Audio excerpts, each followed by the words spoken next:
আজকের এই গল্পটা অনেক কষ্টের, আশা করি সবার ভালো লাগবে। আর হ্যাঁ বন্ধুরা, গল্পটা A to Z এখানে দেওয়া আছে, সবাই সম্পূর্ণ গল্পটা শুনে যাবেন। আর যাবার আগে একটা কমেন্ট করে যাবেন যে কেমন লাগলো আমাদের এই গল্পটা। এই চুড়ি নেবেন, চুড়ি রং বেরঙের চুড়ি, সুন্দর সুন্দর চুড়ি, সুন্দর ফিতা আছে, কারো লাগলে কিনতে পারেন। এই চুড়িওয়ালা, দাঁড়াও। কি চুড়ি আছে তোমার কাছে? দেখাও তো দেখি। আরে ম্যাডাম, কি নাই তাই বলেন। চুড়ি থেকে শুরু করে লিপস্টিক, ফিতা, কাজল, আলতা, ক্লিপ। আরে থাক থাক, হয়েছে। আমাকে চুড়ি দেখাও বেশি করে। দাঁড়ান, মাথা থেকে নামাই আগে, একটু সাহায্য করেন পারলে। ঈশান মাথা থেকে কাচের বক্সটা নামালো। তার মধ্যে দেখা যাচ্ছে নানান রকমের প্রসাধনী। ঈশান সামান্য ফেরিওয়ালা, এগ্রাম ওগ্রাম ঘুরে ঘুরে সব বিক্রি করে সে। আর তুলি হচ্ছে চেয়ারম্যানের মেয়ে। দুই চার এলাকায় সবাই তার বাবার কথায় উঠে বসে। আয় চুড়িওয়ালা, চুড়িগুলো বের করে দেখাও তো দেখি। এতক্ষণ ধরে শুধু মুখেই বলছো তোমার কাছে নাকি সব আছে। আচ্ছা দেখাচ্ছি, তবে পরে আবার বলবেন না এত সুন্দর চুড়ি দেখে মন হারিয়ে ফেলছেন। উফ, তোমার কথা তো শেষই হয় না, আগে দেখাও।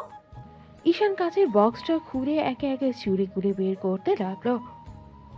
লাল, নীল, সবুজ, বেগুনি, সোনালি, রূপালি কত রঙের যে চুড়ি। রোদের আলো পড়ে কাচের চুড়িগুলো ঝিকমিক করছে। এইটা দেখেন, একদম নতুন ডিজাইন, শহর থেকে এনেছি। খারাপ না। আর কি কি আছে? এইটা দেখেন, এইটা পরলে গ্রামের সব মেয়ে হিংসায় জ্বলবে। এই চুড়ি পরে আমি মানুষকে হিংসা করাতে বের হব নাকি? তা না হলে কি, মেয়েরা তো সাজেই অন্য মেয়েদের জ্বালানোর জন্য। কে বলেছে? অভিজ্ঞতা থেকে বলছি। বাহ, তুমি তো দেখি মেয়েদের বিষয়ে অনেক জানো। ফেরিওয়ালার কাজ করি আপা, কত মানুষ দেখি, মানুষ চিনতে শিখেছি। ও আচ্ছা, এই লাল চুড়ির দাম কত? মাত্র 300 টাকা। কি? কি হলো? 300 টাকা? এই চুড়ির দাম 300? জি আপা। তোমার মাথা খারাপ নাকি? হুম। না আপা, এখনো ডাক্তার দেখানোর প্রয়োজন হয়নি। 150 টাকা। ইন্নালিল্লাহ। আপা, এত কমে দিলে আমি বাড়ি গিয়ে ভাত খাবো কি? সেটা আমি জানি না। 150? না আপা, অসম্ভব। তাহলে থাক। আরে আপা, আমাদের মতো গরিব মানুষের কাছে এত দাম দর করেন কেন? কেন করব না? বড় বড় দোকানে যান, যা দাম বলে তাই দিয়ে চলে আসেন, আর আমাদের মতো গরিবের উপর এত জুলুম। তো কি, যা চাইবে তাই দিয়ে কিনে নেব নাকি? দাম দর করব না? একটু কম করবেন। আমি তুলি, দাম দর ছাড়া একটা চকলেটও কিনি না। তাই নাকি? অবশ্যই। তাহলে আপনার ভবিষ্যৎ স্বামীকে আল্লাহ বাঁচাক। কেন? বাজারে পাঠালে 1 কেজি আলু কিনতেও 2 ঘন্টা লাগবে। এই, বেশি কথা বলো না। আমি তো সত্যি কথাই বললাম। আচ্ছা, শেষ কথা 200 টাকা। 250। 210? 250। 220? 250। 230? আপা, আপনি কি মাছের বাজারে এসেছেন? তুমি কি চুরি বিক্রি করছো নাকি জমি বিক্রি করছো? ঠিক আছে, 240। 235? আপা, আপনি ভয়ঙ্কর মানুষ। জানি। ঠিক আছে, নিয়ে যান। ইয়াস। মনে হচ্ছে যুদ্ধ জিতে গেছেন। অবশ্যই জিতেছি। তুলি হাসতে হাসতে চুড়িগুলো হাতে নিয়ে দেখতে লাগলো। আর ঈশান তার দিকে তাকিয়ে মুচকি হাসলো। মেয়েটা যে চেয়ারম্যানের মেয়ে সেটা সে জানে, তবে তার আচরণ অন্য ধনী মেয়েদের মতো নয়। অহংকার আছে, কিন্তু মজাও আছে। ঠিক তখনই দূর থেকে কয়েকজন ছেলে এগিয়ে এলো। ও তুলি আপু, কি? চেয়ারম্যান সাহেব আপনাকে বাড়িতে যেতে বলেছে। কেন? শহর থেকে নাকি গুরুত্বপূর্ণ মেহমান এসেছে। মেহমান আসলে আমি কি করব? সেটা আমরা জানি না। আচ্ছা, যাচ্ছি। তুলি চুরির টাকা দিয়ে উঠে দাঁড়ালো, কিন্তু কয়েক কদম গিয়ে আবার ফিরে এলো। আয় চুরিওয়ালা, জি আপা। তোমার নাম কি? নাম জানি কি করবেন? জানতে ইচ্ছে করছে। ঈশান। আমি তুলি। সেটা পুরো এলাকায় জানে আপা। ও, তাহলে আমি বিখ্যাত? একটু বেশি বিখ্যাত। কেন? চেয়ারম্যানের মেয়ে বলে। হুম। আর রাগই বলে। কি বললে? কিছু না পা। আমি সব শুনেছি। তাহলে আবার জিজ্ঞেস করলেন কেন? তোমাকে মারার কারণ খুঁজছিলাম। আল্লাহর রহমতে আজকে বেঁচে গেলাম। তুরি চোখ রাঙিয়ে চলে গেল, আর ঈশান তার চলে যাওয়ার দিকে তাকিয়ে হালকা হাসল। কিন্তু কেউ জানে না এই সাধারণ ফেরিওয়ালার পরিচয়ের আড়ালে লুকিয়ে আছে এক ভয়ঙ্কর সত্য। তুরি চলে যাওয়ার পর কিছুক্ষণ রাস্তার পাশে দাঁড়িয়ে রইল ঈশান। তারপর ধীরে ধীরে তার কাঁধে কাচের বক্সটা তুলে নিল। এই চুড়ি নেবেন? চুড়ি, সুন্দর সুন্দর চুড়ি, ফিতা, ক্লিপ, কাজল, আলতা। দুপুরের রডটা বেশ চড়া। গ্রামের কাঁচা রাস্তা দিয়ে হাঁটতে হাঁটতে ঘাম ঝরছে তার। কয়েকটা বাড়িতে কিছু জিনিস বিক্রিও হলো। তারপর ক্লান্ত হয়ে রাস্তার মোড়ের একটা চায়ের দোকানের সামনে এসে দাঁড়ানো। এলাকার বেশ পরিচিত দোকান। গ্রামের খবর থেকে শুরু করে রাজনীতি, ফুটবল, বিয়ে, শাদি, ঝগড়া, বিবাদ সবকিছুর বিচার বসে এখানে। ঈশান বক্সটা নামিয়ে দোকানের একপাশে বসলো। দোকানদার চা বানাতে বানাতে তাকালো। কে ফেরিওয়ালা? তোমাকে 2-4 দিন ধরে দেখছি। নতুন নাকি এই এলাকায়? জি চাচা, নতুন এসেছি। ও আচ্ছা, কোন গ্রামের ছেলে? এই তো চাচা, দূরের একটা এলাকা থেকে এসেছি। বেচাকেনা কেমন হচ্ছে? এই তো চাচা, কোনো রকম চলে যায়। তোমার পরিবারে কে কে আছে? প্রশ্নটা শুনে এক সেকেন্ডের জন্য চুপ হয়ে গেল ঈশান। তারপর ঠোঁটে একটা ম্লান হাসি ফুটল। গরিবের আবার পরিবার কি চাচা? সবাই থাকতো, অনেক সময় কেউ থাকে না। কথাটা কিন্তু খারাপ বলো নাই বাবা। ঠিকই বলছে, টাকা না থাকলে আপন মানুষও পর হয়ে যায়। তা ঠিক, আজকাল টাকা ছাড়া কেউ কাউকে মানুষই মনে করে না। আরে ভাই, টাকা থাকলে মানুষ চোরকেও সালাম দেয়, টাকা না থাকলে ভালো মানুষকেও কুকুরের মতো তাড়ায়। এই নাও বাবা, 1 কাপ চা খাও। না চাচা, লাগবে না। আরে খাও, টাকা লাগবে না। তাহলে খাই। হুম। চায়ের কাপে হাতে নিয়ে চুপচাপ বসে রইল ঈশান। বাড়ি থেকে তাকে সাধারণ ফেরিওয়ালা মনে হলেও তার চোখ দুটো চারপাশে সবকিছু পর্যবেক্ষণ করছে। কে কি বলছে, কার সাথে কার সম্পর্ক, কার প্রভাব কতটুকু, সবকিছু যেন তার মাথার মধ্যে জমা হচ্ছে। ঠিক তখনই পাশে বসা এক লোক বলল, তোমার বয়স কত হবে? 25-26। বিয়ে করেছো? না। কেন? নিজের পেটই ঠিকমতো চলে না, বিয়ে করে আর একজনের দায়িত্ব নেব কি দিয়ে? একদম ঠিক কথা।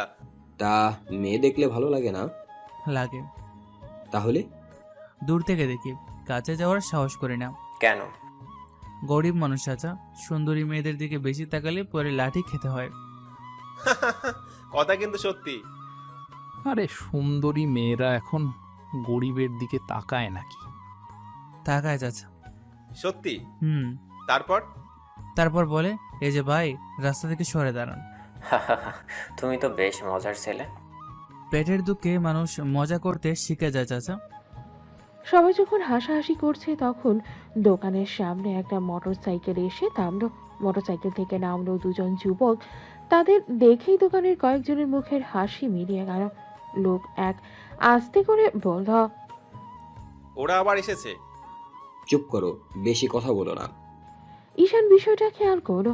দুই যুবক দোকানে ঢুকেই রুক্ষ গলায় বলল, কাকা, চেয়ারম্যান সাহেবের জন্য 5,000 টাকা দিতে হবে। 5,000? হ্যাঁ, কিন্তু গত সপ্তাহে তো 3,000 দিলাম। তাহলে কি হয়েছে? ব্যবসা ভালো না বাবা। বেশি কথা বলবি না। দোকানের ভেতর হঠাৎ নীরবতা নেমে এলো। সবাই মাথা নিচু করে বসে রইল, কিন্তু এক কোণে বসে থাকা ঈশান চুপচাপ চায়ে চুমুক দিতে লাগলো। তার চোখে অদ্ভুত এক শান্ত ভাব, যেন এসব তার কাছে নতুন কিছু না। যুবক এক এবার ঈশানের দিকে তাকালো। এই, তুই কে? মানুষ। নাম কি? ঈশান। কি করিস? ফেরি করি। নতুন এসেছিস? হ্যাঁ। বেশি চালাকি করার চেষ্টা করবি না। আমার চেহারা দেখে কি আপনাদের খুব চালাক মনে হচ্ছে? বেশি কথা বলিস কেন?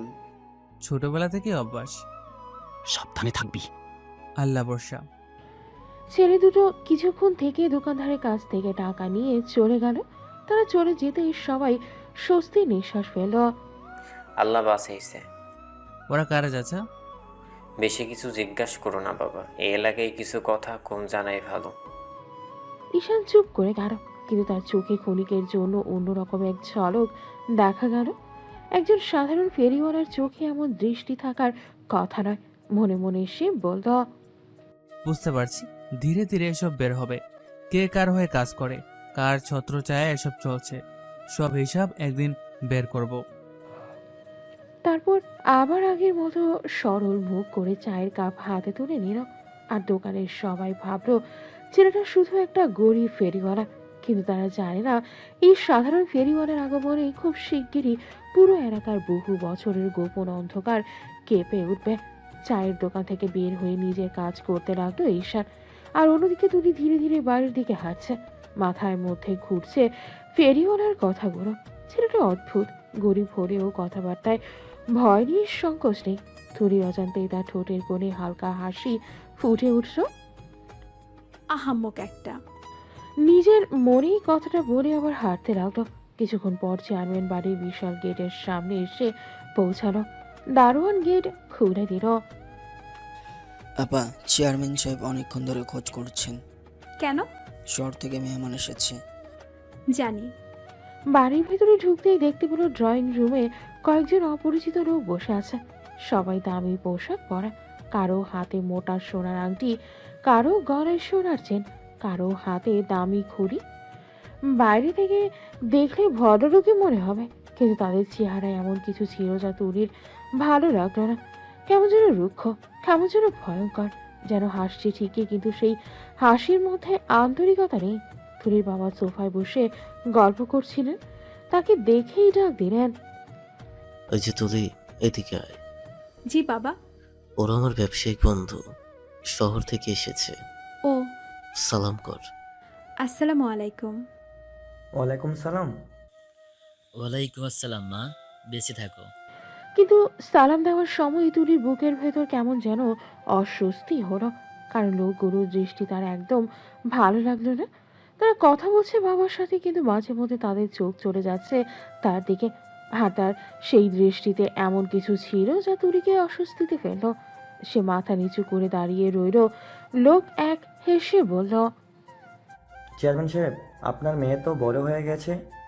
হ্যাঁ, সময় কত দ্রুত চলে যায়।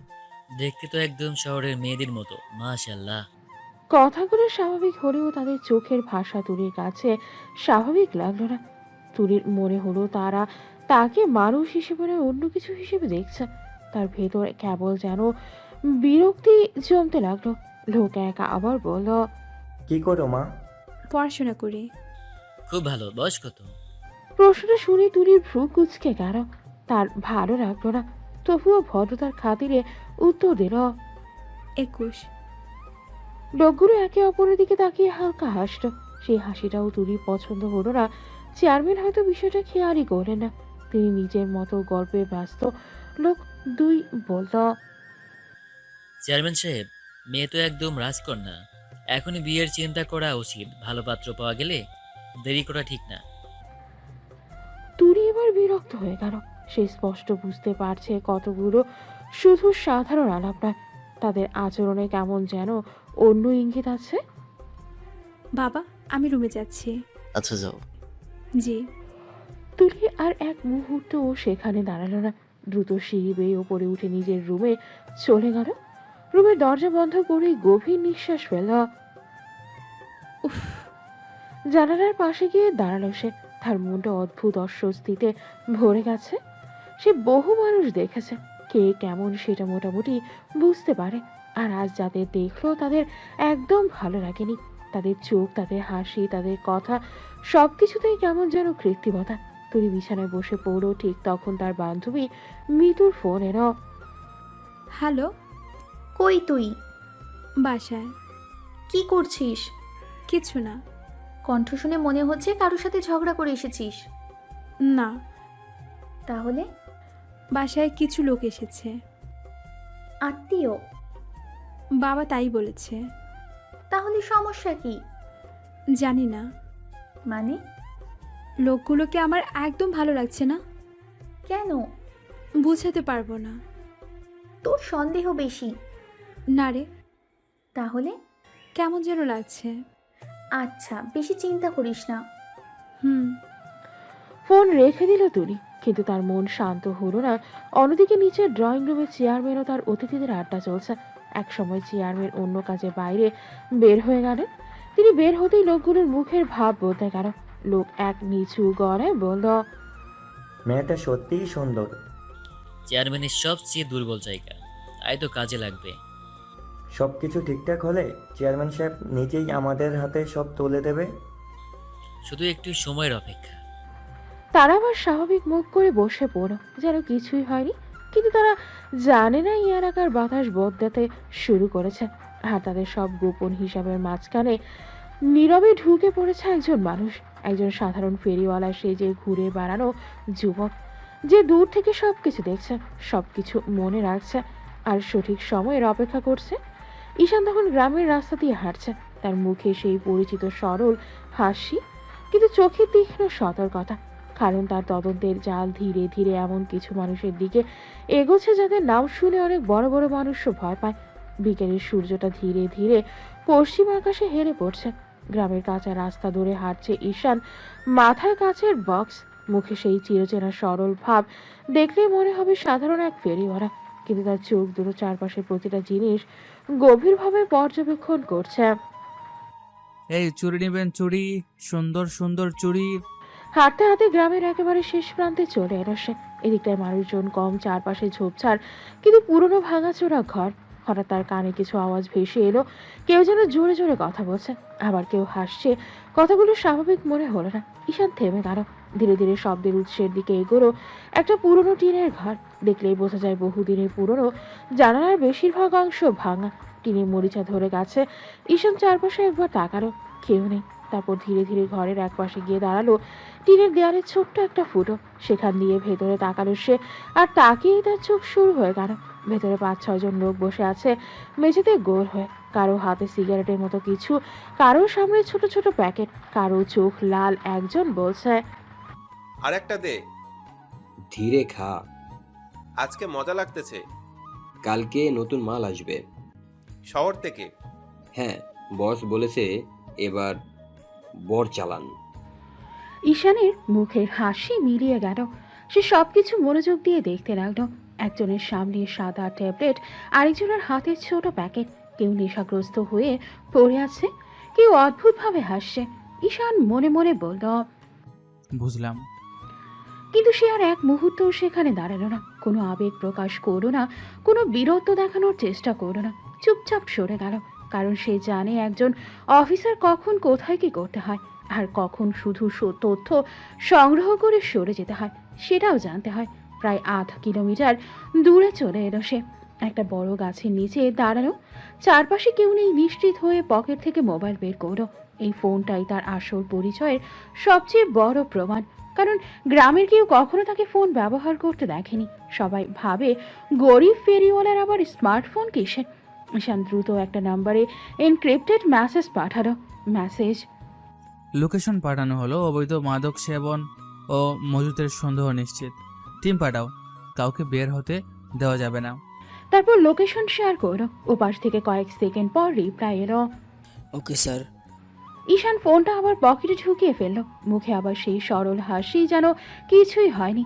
অন্যদিকে কয়েক ঘন্টা পর সন্ধ্যা নেমেছে। পুরনো টিনের ঘরের ভেতরে তখনও চলছে আড্ডা। আর একটা ধরাই। আজকে তো জমে গেছে। বস খুশি হবে। কেউ নড়বে না, হাত উপরে। পুলিশ পুলিশ, পালা, পিছনে দরজা। কিন্তু ততক্ষণে চারদিক ঘিরে ফেলা হয়েছে, কেউ পালাতে পারলো না। কয়েক মিনিটের মধ্যেই সবাই ধরা পড়ল। আর সেই সময় গ্রামের অন্য প্রান্তে একটা চায়ের দোকানে বসে চা খাচ্ছিল ঈশান। দোকানদার অবাক হয়ে বলল, শুনছেন? কি চাচা? পুলিশ নাকি পুরনো টিনের ঘরে অভিযান চালাইছে। তাই নাকি? হ্যাঁ। অনেকদিন ধরা পড়ছে, শুনলাম নেশার আসর বস্ত। কে খবর দিল কে জানি? আল্লাহ ভালো জানে। ঈশান চায়ের কাপে চুমুক দিল। তার ঠোঁটের কোণে হালকা হাসি ফুটে উঠল, কিন্তু কেউ সেটা খেয়াল করল না। সে মনে মনে বলল, এটা শুধু শুরু। এই গ্রামের অন্ধকার অনেক গভীর। একটা ঘর বাংলে হবে না, পুরো শিকড় খুঁজে বের করতে হবে। রাতের আকাশে তখন চাঁদ উঠতে শুরু করেছে, আর সেই চাঁদের আলোয় গ্রামের মানুষ জানতেও পারছে না তাদের মাঝেই ঘুরে বেড়াচ্ছে এমন একজন মানুষ, যে একে একে সব মুখোশ খুলে দিতে এসেছে। রাত অনেকটা নেমে এসেছে। চেয়ারম্যান বাড়ির চারপাশে রঙিন বাতি জ্বলছে। নিস্তলার ড্রয়িং রুম থেকে এখনো হাসাহাসি আর গল্প করার শব্দ ভেসে আসছে।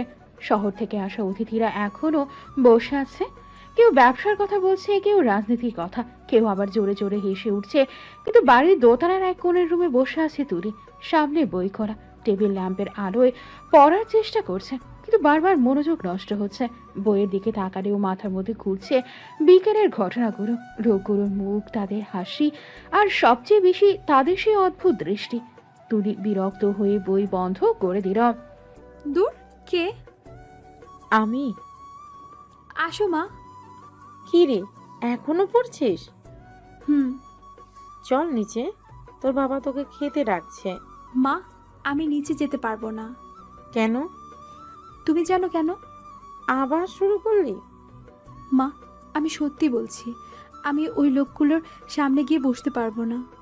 আরে বাবা, ওনারা তো আমাদের মেহমান। মেহমান হোক আর যাই হোক, আমার ওনাদের সামনে যেতে অস্বস্তি হয়। অস্বস্তি কেন হবে?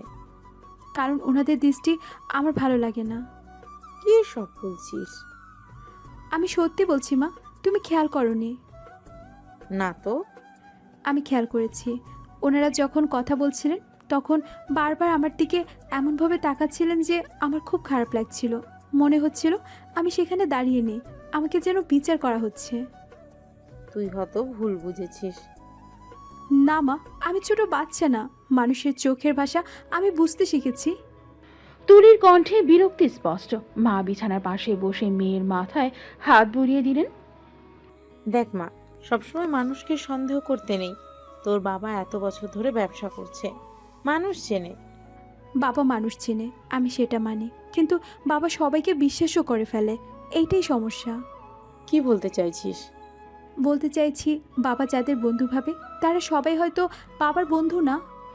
কথাটা শুনে মা কিছুক্ষণ চুপ করে রইলেন। তুলি জানালার দিকে তাকিয়ে বলল, মা, তুমি বাবাকে বলতে পারো না এই ধরনের লোক যেন বাড়িতে না নিয়ে আসে? কেমন ধরনের লোক? যারা কথা বলার সময়ও সম্মান রাখতে জানে না, যারা একজন মেয়ের দিকে তাকানোর সময় চোখ নামিয়ে রাখতে পারে না, যাদের সামনে দাঁড়ালে নিজেরই অস্বস্তি লাগে। তুই খুব বেশি ভাবছিস। আমি বেশি ভাবছি না, আমি শুধু যা দেখেছি তাই বলছি।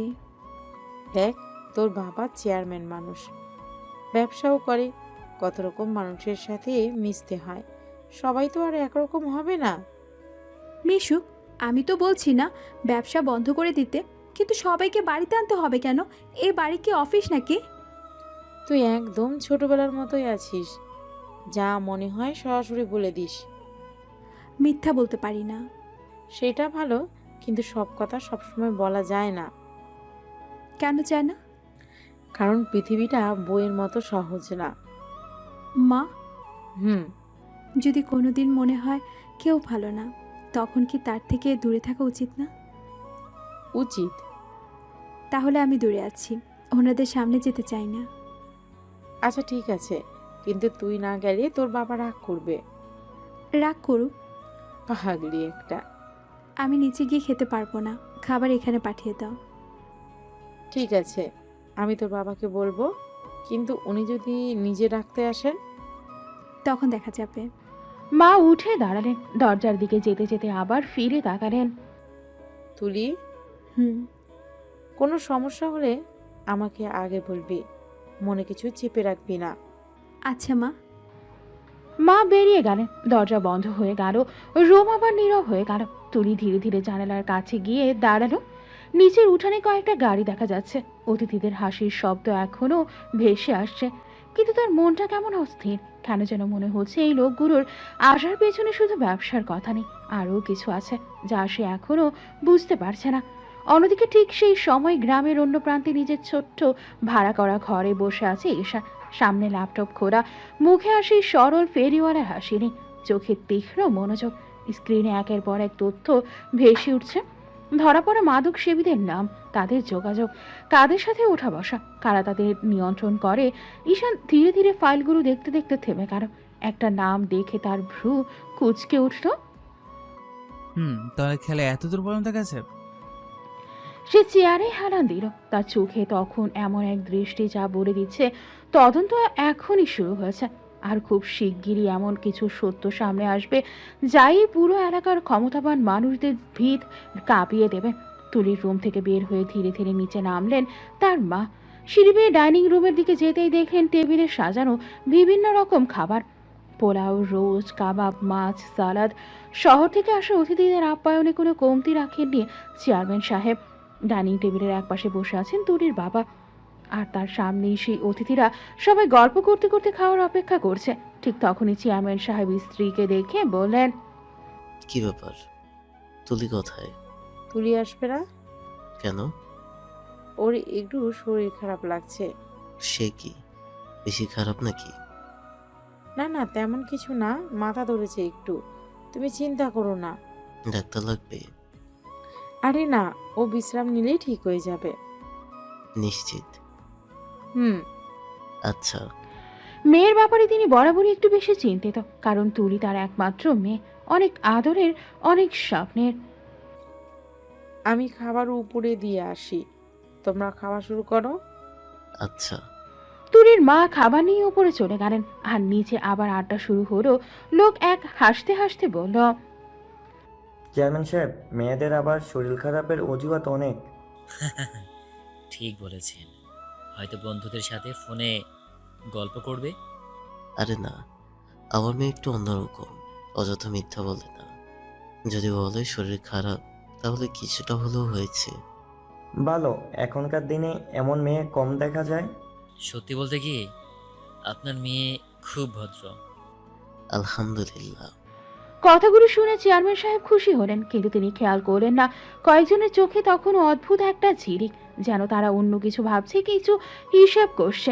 লোক 2 গ্লাসে পানি খেতে খেতে বলল, আপনার তো ব্যবসাও ভালো চলছে শুনলাম। আল্লাহর রহমত। নতুন প্রজেক্টের কি খবর?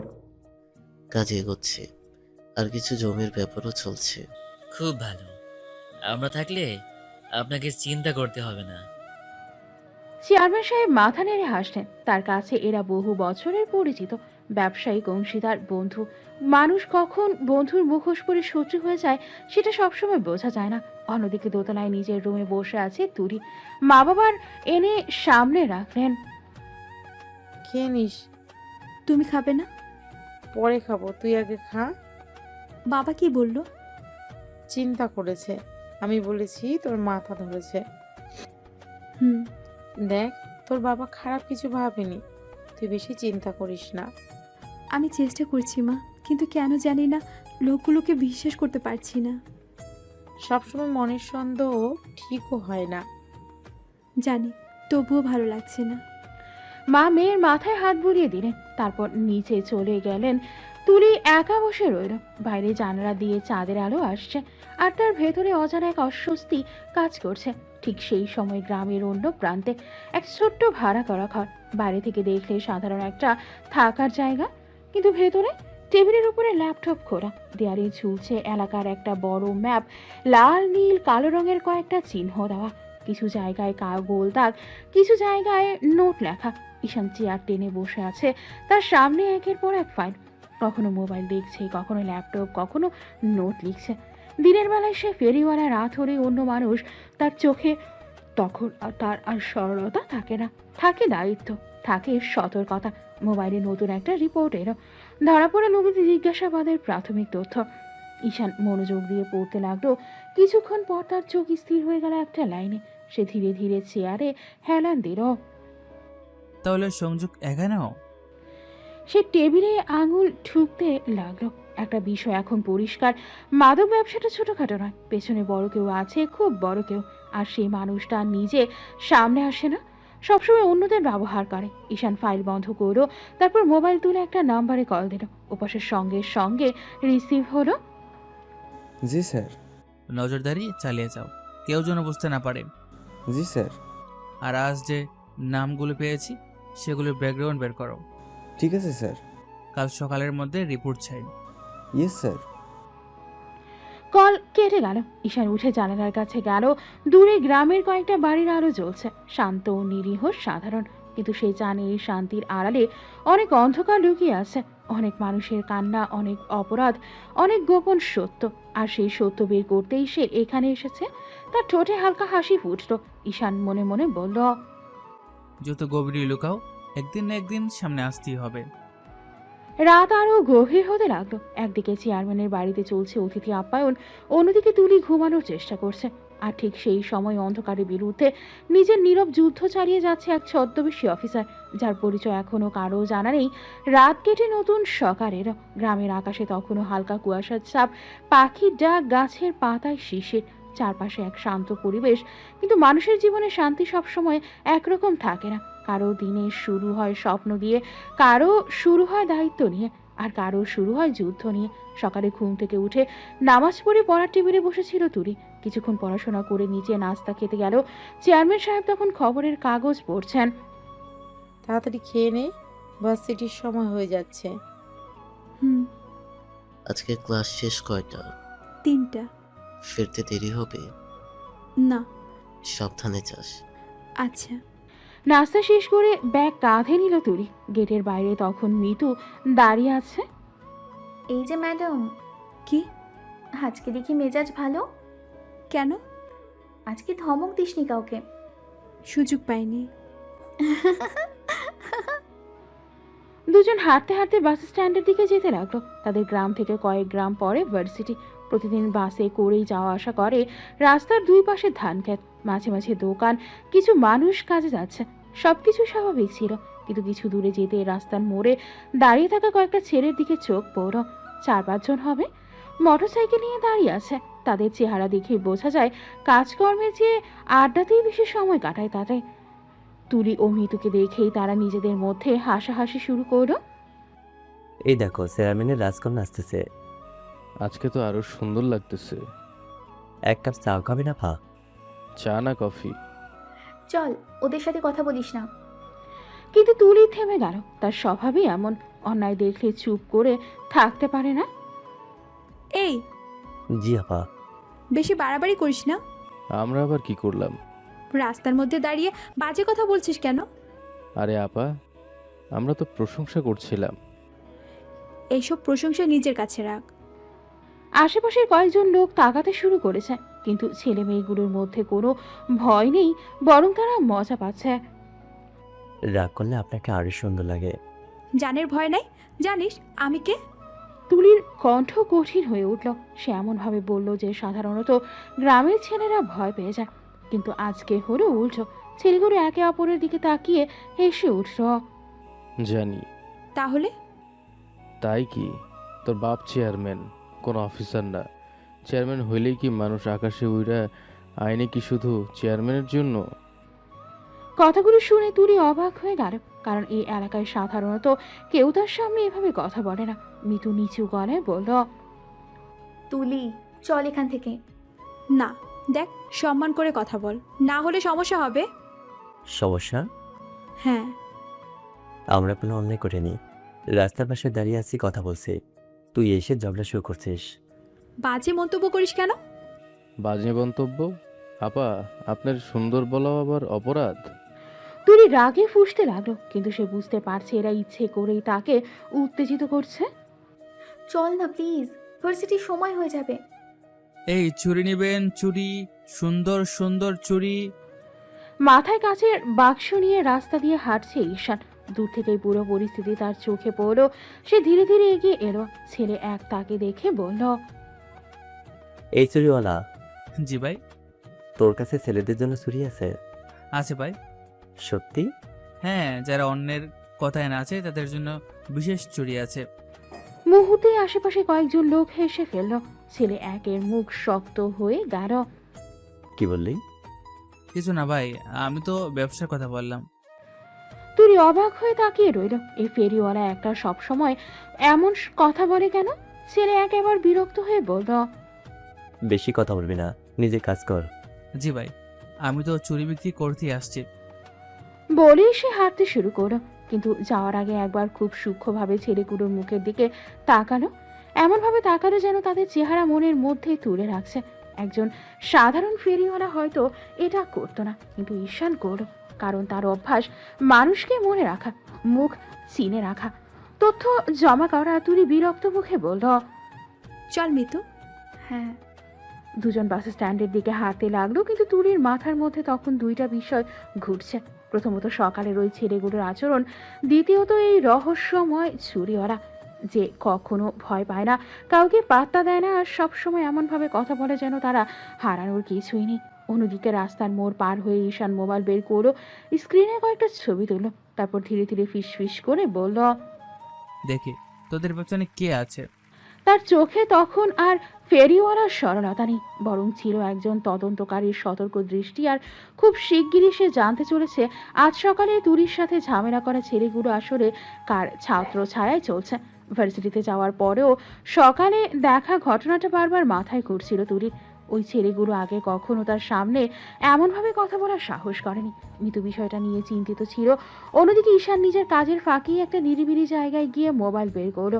সকালে ছেলেগুলোর মোবাইলে ছবি সে গোপনে তুলে রেখেছিল। ছবিগুলো একটা নির্দিষ্ট নম্বরে পাঠিয়ে দিল, সাথে ছোট্ট একটা মেসেজ, এদের গতিবিধি খতিয়ে দেখো, কার সাথে উঠা বসা করে জানতে হবে। জি স্যার। তারপর আবার আগের মতোই কাঁধে বক্স তুলে ফেরিওয়ালার বেশে নিজের কাজ করতে লাগলো সে। কিন্তু তার তদন্ত থেমে নেই, প্রতিটা সূত্রকে সে জোড়া লাগানোর চেষ্টা করছে। দিন কেটে সন্ধ্যা হলো, সন্ধ্যা কেটে রাত, আর গভীর রাতের দিকে পুলিশের একটি টিম গোপনে অভিযান চালালো।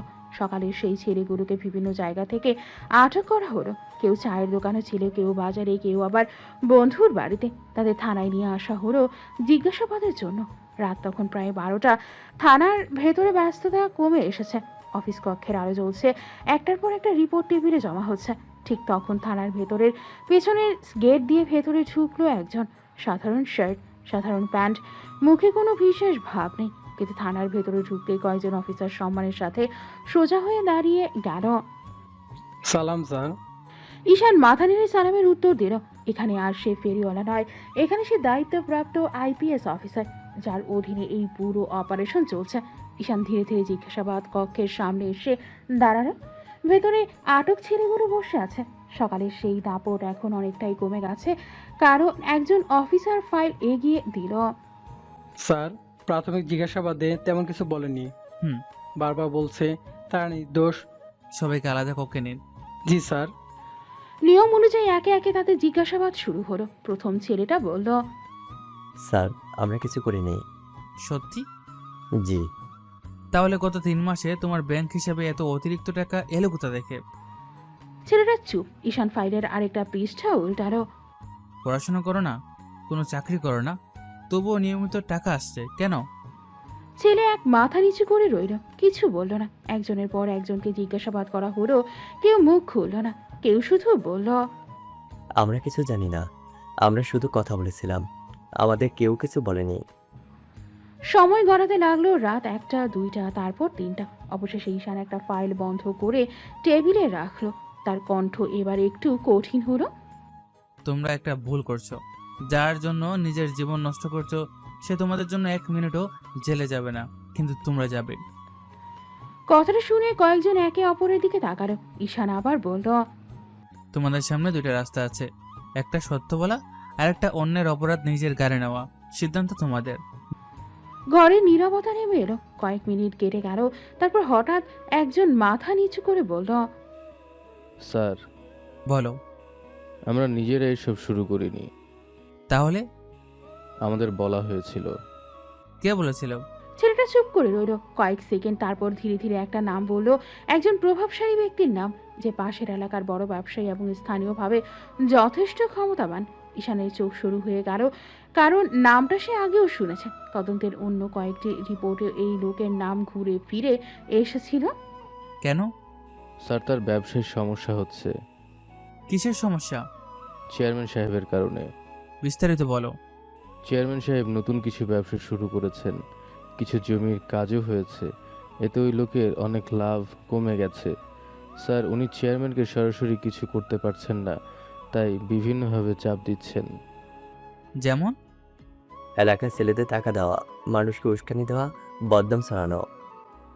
ঘরের ভেতর আবার নীরবতা নেমে এলো। ঈশান ধীরে ধীরে চেয়ার থেকে উঠে দাঁড়ালো। তার মাথার ভেতর দ্রুত অনেকগুলো তথ্য জোড়া রাখতে শুরু করেছে। মাদক চক্র, অবৈধ ব্যবসা, প্রভাবশালী লোকজন, চেয়ারম্যানের বিরুদ্ধে গোপন তৎপরতা, সবকিছু যেন একটু সুতোয় বাঁধা। ঈশান জানালার দিকে তাকিয়ে রইল কিছুক্ষণ, তারপর শান্ত কণ্ঠে বলল, সব তথ্য লিখিতভাবে নিন। জি স্যার। আর নামটা এখনই বাইরে যাবে না। ঠিক আছে স্যার। থানা থেকে বের হয়ে রাতের আকাশের দিকে তাকালো ঈশান। পূর্ব আকাশে ফজরের আভা ফুটতে শুরু করেছে। তার চোখে তখন গভীর চিন্তা, কারণ সে বুঝতে পারছে এটা শুধু কয়েকটা বকাটে ছেলের ঘটনা নয়, পর্দার আড়ালে আরো বড় খেলা চলছে। আর সেই খেলার কেন্দ্রবিন্দুর কাছাকাছি চলে এসেছে সে। কিন্তু এখনো সবচেয়ে বড় প্রশ্নের উত্তর পাওয়া বাকি। শহর থেকে আসা সেই রহস্যময়ী ব্যবসায়ী আর চেয়ারম্যানের বাড়িতে আসা অতিথিদের মধ্যে কোনো সম্পর্ক আছে কিনা। ঈশানের ঠোঁটে হালকা হাসি ফুটল। খুব বেশি দিন সবকিছু লুকাতে পারবে না, কারণ ঈশান সব গর্ত থেকে টেনে বের করতে এসেছে। পরের দিন বিকেল, আকাশে হালকা রোদ। গ্রামের রাস্তায় লোকজনের আনাগোনা কমে এসেছে। কেউ মাঠ থেকে ফিরছে, কেউ দোকানে বসে আড্ডা দিচ্ছে। আর সেই রাস্তা দিয়েই কাঁধে কাঁচের বক্স নিয়ে হাঁটছে ঈশান। তার মুখে চিরচেনা ডাক, এই চুড়ি নেবেন? চুড়ি, রং বেরঙের চুড়ি, ফিতা আছে, ক্লিপ আছে, কানের দুল আছে, কাজল, আলতা, লিপস্টিক। হাঁটতে হাঁটতে সে চেয়ারম্যান বাড়ির সামনে এসে পৌঁছালো। বাড়িটা গ্রামের সবচেয়ে বড় বাড়িগুলোর একটা। উঁচু দেয়াল, বড় গেট, চারপাশে ফুলের বাগান। ঈশান স্বাভাবিকভাবেই সামনে দিয়ে চলে যাচ্ছিল, ঠিক তখনই ওপরতলার বারান্দা থেকে একটা পরিচিত কণ্ঠ ভেসে এলো। এই ফেরিওয়ালা! ঈশান মাথা তুলে তাকালো। বারান্দায় দাঁড়িয়ে আছে তুলি। আজকে হালকা নীল রঙের পোশাক পরেছে, চুলগুলো পেছনে বাঁধা। ঈশান হেসে বলল, জি আপা। এদিকে এসো। কিছু লাগবে? না, এমনি ডাকছি। তাহলে আমি যাই। আরে দাঁড়াও। তুলি দ্রুত নিচে নেমে এলো, গেটের সামনে এসে দাঁড়ালো। তারপর ঈশানের উদ্দেশ্যে বলল, চুড়ি দেখাও। আবার শুরু হলো? কি? আপনাদের সাথে ব্যবসা করলে লাভের চেয়ে ক্ষতি বেশি হয়। কেন? আধা ঘন্টা চুরি দেখবেন, 1 ঘন্টা দাম দর করবেন, শেষে একটা কিনবেন। বেশি কথা বলো না। আচ্ছা দেখাও। এখানেই? এই গরমের সূর্য তো আমার মাথার উপর বসে আছে। আচ্ছা ঠিক আছে, এখানে দাঁড়াতে হবে না, ভিতরে এসে দেখাও। ঈশান ভেতরে যাওয়ার অনুমতি পেয়ে এক মুহূর্তের জন্য চারপাশটা লক্ষ্য করল। তারপর স্বাভাবিক মুখে মাথা নেড়ে বলল, আচ্ছা আপা। গেট খুলে ভেতরে ঢুকলো সে। বাড়ির পরিবেশ শান্ত। দুজন কাজের লোক উঠানে কাজ করছে, একজন মারি গাছে পানি দিচ্ছে। ঈশান হাঁটতে হাঁটতে সবকিছু লক্ষ্য করলো। বাইরে থেকে সাধারণ কৌতূহল মনে হলেও বাস্তবে সে প্রতিটা বিষয় মনে রাখছে। কোথায় কোন রাস্তা, কোথায় কে আছে, কোন অংশে যাতায়াত বেশি, সব। তুলি তাকে ডাইনিং রুমে নিয়ে এলো। ডাইনিং রুমটা বিশাল। মাঝখানে বড় টেবিল, চারপাশে দামি আসবাবপত্র, দেয়ালে কয়েকটা ছবি টাঙানো। ঈশান কাচের বক্সটা নামিয়ে রাখলো। আচ্ছা এখন দেখাও। জি আপা। সে একে একে জিনিস বের করতে লাগলো। চুড়ি, ফিতা, ক্লিপ, কানের দুল, আলতা, কাজল। তুলি একটা একটা করে হাতে নিয়ে দেখতে লাগলো। এই ফিতার দাম কত? 50 টাকা। কত? শুরু হয়ে গেল? কি দাম দর? ব্যবসা করতে নামছো, আবার দাম দর শুনলেই কষ্ট। কষ্ট না পা, ভয়। ঠিক তখন তুলি খেয়াল করলো ঈশানের কপাল ঘামে ভিজে গেছে, মুখেও ক্লান্তির ছাপ। দাঁড়াও। কেন? আসছি বলে সে ভেতরে চলে গেল। কয়েক মিনিট পর ফিরে এলো, হাতে এক গ্লাস ঠান্ডা পানি নিয়ে। এই নাও পানি খাও, তোমাকে খুব ক্লান্ত দেখাচ্ছে। ঈশান কয়েক সেকেন্ড চুপ করে রইল। সম্ভবত এমন ব্যবহার সে আশা করেনি। ধন্যবাদ। ধন্যবাদ দিতে হবে না, খাও। ঈশান গ্লাসটা হাতে নিল। সত্যিই তার তৃষ্ণা পেয়েছিল। ধীরে ধীরে পুরো গ্লাসের পানি খেয়ে ফেলল। আর লাগবে না, এতেই বেঁচে গেলাম। এত কষ্ট হয়? রোদকে জিজ্ঞেস করেন, ও বেশি জানে। সবসময় এমন উল্টোপাল্টা উত্তর দাও কেন? সোজা উত্তর দিলে মানুষ মনে রাখে না। এই কানের দুলটার দাম কত? 120। আর এটা? 150। এইটা? 200। আর এইটা? আবার জিনিসটা কিনবেন নাকি শুধু ইন্টারভিউ নিচ্ছেন? দুটোই। দুজনের কথায় হালকা হাসির পরিবেশ তৈরি হলো, কিন্তু কথার মাঝে ঈশানের চোখে সতর্ক। সে জিনিস দেখানোর ফাঁকে ফাঁকে চারপাশ লক্ষ্য করছে। ডাইনিং রুম থেকে করিডোর দেখা যায়, সেখানে দুজন কাজের লোক যাতায়াত করছে। দেয়ালের পাশে একটা সিসিটিভি ক্যামেরা, সিঁড়ি উঠে গেছে ওপরে। সবকিছুই তার চোখ এড়িয়ে যাচ্ছে না, তবে তার মুখে সেই সরল ফেরিওয়ালার ভাবই রয়ে গেছে। এই যে, কোথায় হারিয়ে গেলে? জি। আমি 3 বার ডাকলাম। ও দুঃখিত। কি ভাবছিলে? ভাবছিলাম আপনি আজকে কতক্ষণ ধরে দাম দর করবেন। অসভ্য। তুই একটা ছোট্ট ক্লিপ চুরি মারার ভান করল। ঈশান দ্রুত মাথা সরিয়ে নিল, দুজনেই হেসে ফেলল। ঠিক তখনই বাইরে একটা গাড়ি এসে থামার শব্দ হলো। শব্দটা শুনে তুই মাথা ঘুরিয়ে তাকালো, আর ঈশানের চোখেও এক ঝলক সতর্কতা দেখা দিল। কারণ চেয়ারম্যান বাড়িতে নতুন কেউ এসেছে, আর তার তদন্তের অভিজ্ঞতা বলে কখনো কখনো একটা গাড়ির আগমনী নতুন রহস্যের দরজা খুলে দেয়। চেয়ারম্যান বাড়ির ডাইনিং রুমে তখনও চা চক্র আর কথাবার্তা চলছিল। ঈশান টেবিলের এক পাশে বসে জিনিসগুলো গুছিয়ে রাখছিল, চুড়ি, কানের দুল, ফিতার সব আবার ঠিকঠাক ভাবে বাক্সে ঢোকাচ্ছে। তুলিও পাশে দাঁড়িয়ে মাঝে মাঝে কিছু দেখে নিচ্ছিল। ঠিক তখনই বাইরে গাড়ির শব্দ। একটা নয়, 2টা গাড়ি একসাথে এসে থামলো। গেটের সামনে কোলাহল শুরু হলো। কিছুক্ষণ পর ড্রাইভার দরজা খুলে দিল, আর ভেতরে ঢুকলো একজন যুবক, পরনে দামি স্যুট, হাতে ঘড়ি, চেহারায় আত্মবিশ্বাসের ভান, কিন্তু চোখে অহংকার। লোকটা ভেতরে ঢুকতেই পরিবেশটা যেন একটু বদলে গেল। তুলি তাকে দেখে মুখটা গোমরা করে ফেললো। হালকা বিরক্তি, হালকা রাগ, সব মিলে মিশে একাকার। এই লোকটা আবার? দূর। ঈশান ধীরে মাথা তুলে তাকালো। সে বুঝতে পারলো নতুন কেউ এসেছে, আর তার উপস্থিতি সবাইকে অস্বস্তিতে ফেলছে, শুধু এক পাশে বাদে। ঈশান শান্ত গলায় জিজ্ঞেস করল, কে উনি? আমার বাবার পরিচিত। শুধু পরিচিত? না, বাবা আমাকে ওর সাথে বিয়ে দিতে চায়। ঈশান এক মুহূর্ত চুপ করে রইল, তারপর লোকটার দিকে তাকালো, চোখে বিশ্লেষণ। 1 সেকেন্ড নয়, 2 সেকেন্ড নয়, যেন প্রতিটা নড়াচড়া পড়ছে। আচ্ছা। আমি একদম পছন্দ করি না, বিরক্ত করা একটা মানুষ। লোকটা ধীরে ধীরে সামনে এগিয়ে এলো, থুরির দিকে তাকিয়ে মিষ্টি হাসি দিল। তুমি এভাবে এড়িয়ে যাচ্ছ কেন? আমি ব্যস্ত। ব্যস্ত আমার সাথে? না, আমার নিজের কাছে। তুরি একদম না দেখার ভান করে অন্যদিকে ঘুরে দাঁড়ালো। যুবকটা একটু অস্বস্তি পেলেও হাসি ধরে রাখলো, তারপর চোখ গেল ঈশানের দিকে। ঈশান তখনও চুপচাপ বক্স গোছাচ্ছে। যুবকটা ভ্রু কুচকে তাকালো। একে? ফেরিওয়ালা। ফেরিওয়ালা, তুমি এখানে কি করছো? কাজ করছি। এই বাড়িতে? জি। বাহ, তুমি তো বড় সৌভাগ্যবান, এই বাড়ির ভেতরে ঢুকতে পারছো।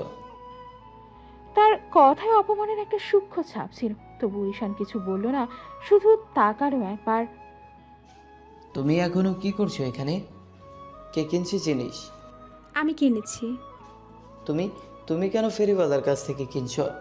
আমি চাইলে তোমাকে বিদেশি ব্র্যান্ডের জিনিস এনে দিতে পারি। দরকার নেই, আমার এইসব ফেরিওয়ালার জিনিস খুবই পছন্দ। কথাটা শুনে মুহূর্তেই পরিবেশ থমকে গেল। যুবকের মুখ শক্ত হয়ে গেল। ঈশানের চোখে একটা অদ্ভুত ঝিলিক দেখা গেল, খুব দ্রুত মিলিয়ে গেল। যুবক হেসে বলল, তুমি সিরিয়াস? ফেরিওয়ালার জিনিস? তুমি তো চেয়ারম্যানের মেয়ে, তুমি কেন এই লেভেলে নামবে? আমি কোথায় নামবো সেটা তুমি ঠিক করবে না? আর শোনো, ফেরিওয়ালা হোক আর যাই হোক, মানুষকে ছোট করে কথা বলার অধিকার কারো নেই। যুবক একটু থমকে গেল, কিন্তু দ্রুত নিজেকে সামনে নিল। তারপর আবার ঈশানের দিকে তাকালো। আচ্ছা ফেরিওয়ালা ভাই, তুমি কি সত্যি মনে করো তুমি এখানে ব্যবসা করতে পারো? এই জায়গাটা তোমার মতো মানুষের জন্য না। ঈশান এবার ধীরে ধীরে মাথা তুলল, তার চোখ শান্ত, খুব শান্ত, যেটা ঝড়ের আগে নদীর মতো। আমি তো শুধু জিনিস বিক্রি করছি, কাউকে জোর করছি না। সমস্যা ওটা না, সমস্যা তুমি এখানে আছো। তুমি এখানে ঝামেলা করতে এসেছো? আমি ঝামেলা করছি না, আমি বাস্তব বলছি। এই ফেরিওয়ালা থেকে কি কিনছো তুমি? তুমি চাইলে আমি তোমাকে আরো ভালো লাইফস্টাইল দিতে পারি, বিদেশি জিনিস, দামি গিফট সব। ভাই, জিনিসের দাম ব্র্যান্ডে হয় না, মানুষের ব্যবহারেও হয়। যুবক এক মুহূর্ত চুপ। তুলির সাথে হালকা মুগ্ধতা দেখা গেল। যুবক হেসে বলল, বাহ, ফেরিওয়ালার ফিলোসফি আছে দেখছি। কিন্তু তার হাসির পেছনে ছিল অপমানের ধার। তুলি এবার স্পষ্ট ভাবে বলল, তুমি গেলে ভালো হয়। আমি তোমার জন্যই এসেছি। আমি তোমাকে ডাকিনি। কিন্তু তোমার বাবা? বাবা যাই বলুক, আমার সিদ্ধান্ত আমি নেব। যুবকের মুখ শক্ত হয়ে গেল। সে কিছু বলতে গিয়েও থেমে গেল, কারণ সে বুঝতে পারছে তুলি সহজে নরম হবে না। অন্যদিকে ঈশান আবার বক্স কাঁধে তুলল, চলে যাওয়ার প্রস্তুতি নিচ্ছে। যুবক হঠাৎ আবার বলল, তুমি এখনই যাচ্ছ? হ্যাঁ। ভালোই। ফেরিওয়ালাদের বেশি সময় এখানে থাকার দরকার নেই। যথেষ্ট হয়েছে। কিন্তু ঈশান থামল না, শুধু একবার পেছনে তাকিয়ে খুব শান্ত গলায় বলল, সবাই তো ফেরিওয়ালা হয় না ভাই, কেউ কেউ শুধু ছদ্মবেশে থাকে। কথাটা বলে সে ধীরে ধীরে গেটের দিকে হাঁটতে লাগলো। আর তার চোখে তখনও একটা অদ্ভুত গভীরতা, যেটা কেউ পড়তে পারল না। শুধু তুলি এক মুহূর্তের জন্য থমকে তাকিয়ে রইল। মনে হলো এই ফেরিওয়ালাটা আসলে সাধারণ না, মনে একটা বড় রহস্য লুকিয়ে আছে তার মধ্যে। আর সেই রহস্যই একদিন এই বাড়ির সব সম্পর্ক উল্টে দিতে পারে। রাত নেমে এসেছে ধীরে ধীরে। চেয়ারম্যান বাড়ির ভেতরে তখনও আলো জ্বলছে, ডাইনিং টেবিলে খাবার সাজানো হচ্ছে। আজকের রাতের পরিবেশ একটু ভারী চুপচাপ, যেন বাতাসেও অস্বস্তি রেখে আছে। তুলি টেবিলে বসেছে, মুখে কোনো হাসি নেই। তার সামনে খাবার রাখা হলেও মনটা অন্য কোথাও। ঠিক তখনই তুলির বাবা গম্ভীর মুখে ডাইনিং টেবিলে এসে বসলেন, একটু থামলেন, তারপর সরাসরি মেয়ের দিকে তাকালেন। তুলি, জি বাবা। তুমি নাকি সিয়ামকে অপমান করেছো? আমি কাউকে অপমান করিনি বাবা, আমি শুধু বলেছি আমার তাকে পছন্দ নয়। কেন পছন্দ নয়? কারণ আমি তাকে ভালো মনে করি না। ও ভালো ছেলে, বিদেশে থাকে, ভালো পরিবার, ভালো ভবিষ্যৎ। বাবা, শুধু বিদেশে থাকে বলে কেউ ভালো হয়ে যায় না, শুধু টাকা থাকলেই কেউ ভালো মানুষ হয় না। তুমি ওকে চেনো কতটুকু? যতটুকু দেখেছি ততটুকুই যথেষ্ট। তুমি দেখেছো সেলফি, ভিডিও স্ট্যাটাস, আর সেটা দেখেই সিদ্ধান্ত নিচ্ছ? বাবা, আজকাল মানুষ মুখে একরকম, ভেতরে আরেক রকম। আমি শুধু সাবধান হচ্ছি। তুমি কি ভাবো আমি তোমার জন্য খারাপ সিদ্ধান্ত নেব? আমি সেটা বলিনি। তাহলে কি বলছো? আমি বলছি এটা আমার জীবন, আমার সিদ্ধান্ত আমি নিব। রুমে এক মুহূর্ত নীরবতা নেমে এলো, চামচের শব্দ থেমে গেল। তুলি আবার বলল, আমার যাকে ইচ্ছে করবে তাকেই বিয়ে করব। মানে কি? বড়লোক দেখে না, যাকে আমার মন চাইবে তাকে। বাকিটা শেষ হতেই চেয়ারম্যান সাহেবের মুখ শক্ত হয়ে গেল, তার গলা একটু ভারী হলো। তুমি কি আমার মান সম্মান নষ্ট করতে চাও? বাবা, মনের মতো জীবনসঙ্গী খুঁজে নেওয়া মানে মান সম্মান নষ্ট করা না, বরং সেটা নিজের জীবনকে সম্মান দেওয়া। আর সত্যি বলতে, ভুল মানুষকে বেছে নিলে শুধু মান সম্মানই না, জীবনটাই নষ্ট হয়ে যায়। এই কথায় চেয়ারম্যান সাহেব একটু থমকে গেলেন, কিন্তু তার চোখে এখনো কঠোরতা থামেনি। তুমি এখনো ছোট, তুমি সব বোঝো না। আমি ছোট না বাবা, আমি মানুষ বুঝতে পারি। ঠিক তখনই বাইরে থেকে হালকা পায়ের শব্দ এলো, কেউ উঠোনে হাঁটছে। একজন দারোয়ান এসে বলল, স্যার বাইরে কেউ এসেছে। এখন আবার কে? বলেছে জরুরি কাজ। তুই এক মুহূর্তের জন্য জানালার দিকে তাকালো, তার মন যেন অজান্তেই অস্থির হয়ে উঠল। অন্যদিকে গ্রামের অন্য প্রান্তে একটা ছোট্ট ঘরে বসে আছে ঈশান, সামনে কাগজপত্র, ল্যাপটপে কিছু ফাইল খোলা। তার মুখে সেই শান্ত ভাব নিয়ে আজ, চোখে গভীর মনোযোগ। একটা নতুন রিপোর্ট খুলে এসে থেমে গেল। একটা নাম বারবার আসছে, সিয়াম। সে চেয়ার থেকে উঠে জানালার পাশে গেল। বাইরে অন্ধকার, কিন্তু তার মাথার ভেতরে এখনো আলোর মতো পরিষ্কার হতে শুরু করেছে একটা জিনিস। এই সিয়াম শুধু একজন ব্যক্তি না, সে একটা বড় পরিকল্পনার অংশ, যার কেন্দ্রবিন্দুতে আছে চেয়ারম্যানের পরিবার, আর বিশেষ করে তুলি। ঈশান ধীরে ধীরে মোবাইলটা হাতে নিল, একটা নম্বরে মেসেজ টাইপ করল। সিএমের সম্পূর্ণ ব্যাকগ্রাউন্ড কাল সকালের মধ্যে চাই। খেলা শুরু হয়ে গেছে, আর শেষটা হবে খুব বড়। অন্যদিকে চেয়ারম্যান বাড়িতে রাতের খাবারের টেবিলে এখনো ভারী পরিবেশ। তুলি চুপ করে বসে আছে, চেয়ারম্যান সাহেবও নীরব। দুইজনের মাথায় দুইটা আলাদা যুদ্ধ চলছে, আর কেউ জানে না এই যুদ্ধ শুধু সম্পর্কে না, এই যুদ্ধটা সাথে জড়িয়ে আছে বড় একটা অন্ধকার সত্য। আর সেই সত্যের দিকে ধীরে ধীরে এগিয়ে যাচ্ছে একজন মানুষ, একজন ফেরিওয়ালার মুখোশধারী অফিসার। ভোরের আলো ফোটার আগেই গ্রামটা একদম শান্ত, চারপাশে কুয়াশা, পাখির ডাক এখনো পুরোপুরি শুরু হয়নি। এই নীরবতার মাঝেই নিজের ছোট ভাড়া করা ঘরে বসে আছে ঈশান। টেবিলে ল্যাপটপ খোলা, কিছু রিপোর্ট, কিছু ফাইল আর কিছু অজানা নাম ঘুরছে তার সামনে। চোখে ক্লান্তি নেই, আছে শুধু তীক্ষ্ণ মনোযোগ। ঠিক তখনই ফোনটা ভাইব্রেট করলো। একটা অফিসিয়াল নাম্বার। ঈশান ফোনটা ধরো। বলো। স্যার, সিএমের সব তথ্য পাওয়া গেছে। কি খবর? স্যার, পুরোটা বেশ জটিল। বলো। স্যার, সিএম আসলে শুধু একজন সাধারণ ছেলে না, সে প্রভাবশালী ব্যবসায়ী পরিবারের সন্তান, যে পরিবার বহুদিন ধরে এই জেলার ভিতরে প্রভাব বিস্তার করছে। ঈশানের চোখ একটু সরু হয়ে এলো। অফিসার আবার বলল, স্যার, প্রাথমিক তথ্য অনুযায়ী এই সিএমের বাবাই চেয়ারম্যান সাহেবের বিরুদ্ধে লোক লাগিয়ে দিয়েছিল, ছোট ছোট ছেলেদের ব্যবহার করেছে, ব্যবসায় বাধা তৈরি করেছে, বাজারে প্রভাব কমানোর চেষ্টা করেছে। কিন্তু সিএম নতুন এখন ট্র্যাজেডি নিয়েছে, নিজেকে ভালো ছেলে হিসেবে উপস্থাপন করেছে, চেয়ারম্যানের আস্থা অর্জন করেছে। আর সবচেয়ে বড় ব্যাপার, বলো।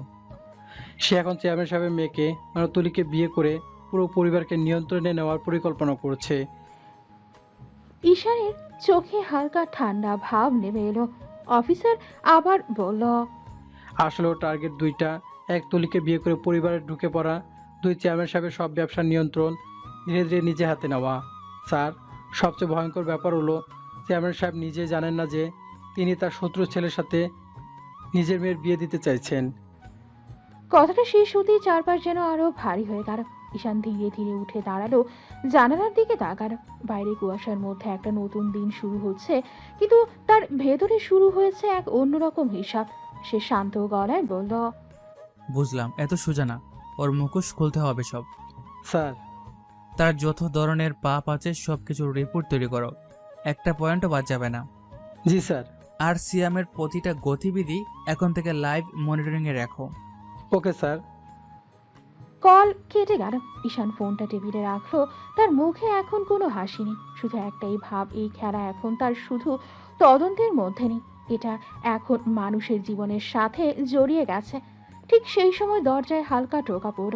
ঈশান শান্ত গলায় বলল, কে? আমি। ঈশান চোখ তুলে তাকালো। দরজার ওপাশে দাঁড়িয়ে আছে একজন লোক, তারই টিমের একজন অফিসার।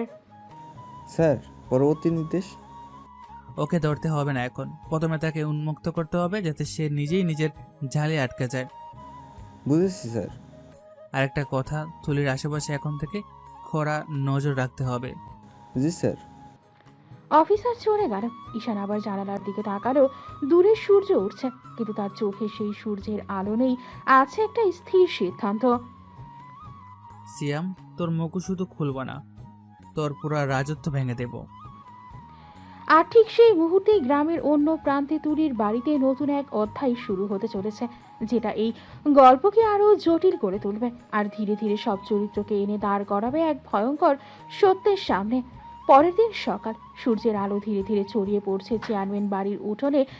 বাড়ির ভেতরে আজ একটু আলাদা ব্যস্ততা, কারণ আজ এসেছে সিয়াম। চেয়ারম্যান সাহেব নিজে তাকে বসার ঘরে নিয়ে এসেছেন। দামি সোফা, চায়ের কাপ আর ভদ্রতার মুখোশে মোড়া কথা। সিয়াম হালকা হাসি দিয়ে বলল, আঙ্কেল, আমি একটা কথা বলতে চাই। বলো। আমি বিয়েটা দ্রুত সারতে চাই। এত তাড়াহুড়ো কেন?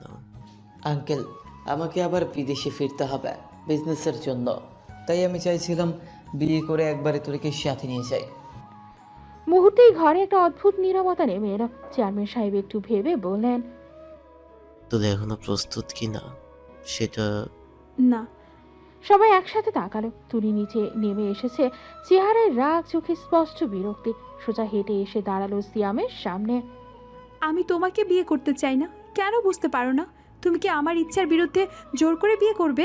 তুলি, এটা কি ধরনের আচরণ? বাবা, আমি সত্যি বলছি, আমি তাকে বিয়ে করতে চাই না।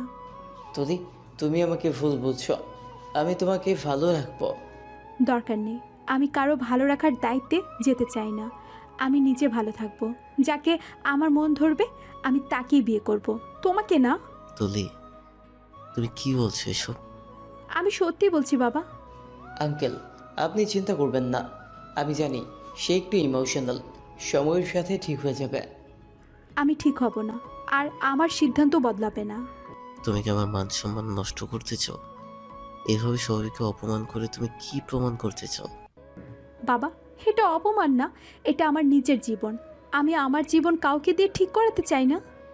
ঘরে ভারী বাতাস সিয়াম চুপচাপ দাঁড়িয়ে। তুলির বাবা রাগে লাল, কিন্তু তুলি একদম নড়ছে না। তুমি যদি মনে করো বড়লোক দেখে বিয়ে দিলে আমি খুশি হব, তাহলে তুমি ভুল করছো। যথেষ্ট, তুমি এখন উপরে যাও। আমি যাব, কিন্তু আমার সিদ্ধান্ত বদলাবে না। সে ঘুরে দাঁড়ালো, হাঁটতে হাঁটতে সিঁড়ির দিকে যেতে লাগলো। পেছনের ঘরে তখনও সিয়াম দাঁড়িয়ে, তার চোখে অদ্ভুত এক গভীরতা, যেন সে এই পরিস্থিতিতে আগেই জানতো, আর তার পরিকল্পনার অংশ হিসেবেই সব চলছে। অন্যদিকে গ্রামের অন্য প্রান্তে ঈশান একটা ছোট ঘরে বসে ল্যাপটপে কিছু রিপোর্ট দেখছে।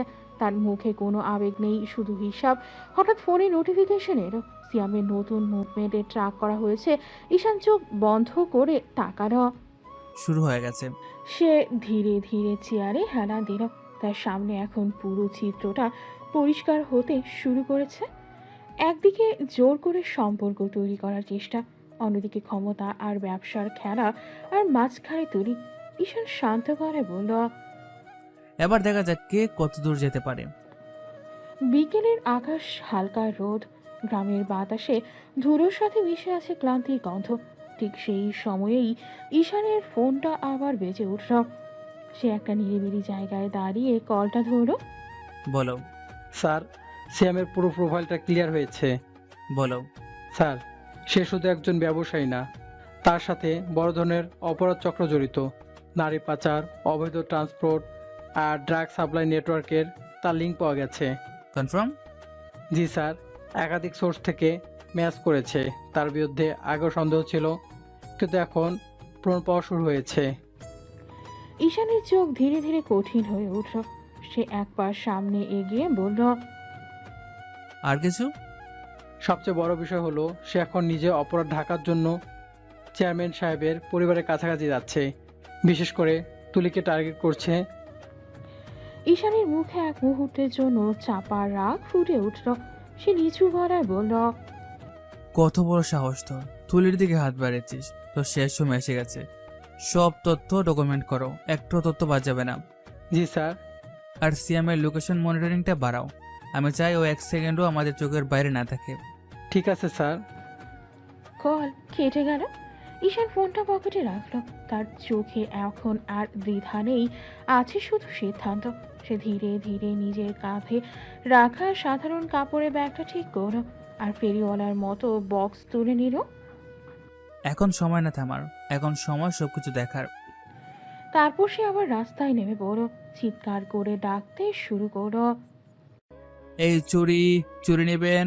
রঙিন চুড়ি, কানের দুল আছে, ফিতা আছে। বাইরে থেকে সে আবার সেই সাধারণ ফেরিওয়ালা, কিন্তু ভেতরে একজন কঠিন অফিসার, যার চোখের আড়াল থেকে কিছুই পালায় না। অন্যদিকে চেয়ারম্যান বাড়ির ছাদে দাঁড়িয়েছিল তুলি। হালকা বাতাস তার চুল উড়িয়ে দিচ্ছে। সে নিচের দিকে তাকিয়ে আছে, আর ঠিক তখনই সে দেখতে পেল রাস্তা দিয়ে হাঁটছে ঈশান। কাঁধে সেই কাচের বক্স, মাথা নিচু করে হাঁটছে, তবুও তার মধ্যে একটা আলাদা আকর্ষণ। এই ছেলেটা কেন জানি অন্যরকম লাগে। সে কিছুক্ষণ তাকিয়ে রইল। ঈশানের হাঁটার ভঙ্গি, তার শান্ত স্বভাব, তার চোখে অদ্ভুত আত্মবিশ্বাস, সব মিলিয়ে তুলির মনে একটা প্রশ্ন ঘুরপাক খেতে লাগলো। এত সাধারণ একজন ফেরিওয়ালা, তার মধ্যে এত অদ্ভুত শান্ত শক্তি আসে কোথা থেকে? তুলি হালকা ভ্রু কুঁচকালো। দেখতে তো গরিব মনে হয়, কিন্তু কেন জানি না একদম সাধারণ লাগে না। সে আরও কিছুক্ষণ তাকিয়ে রইল।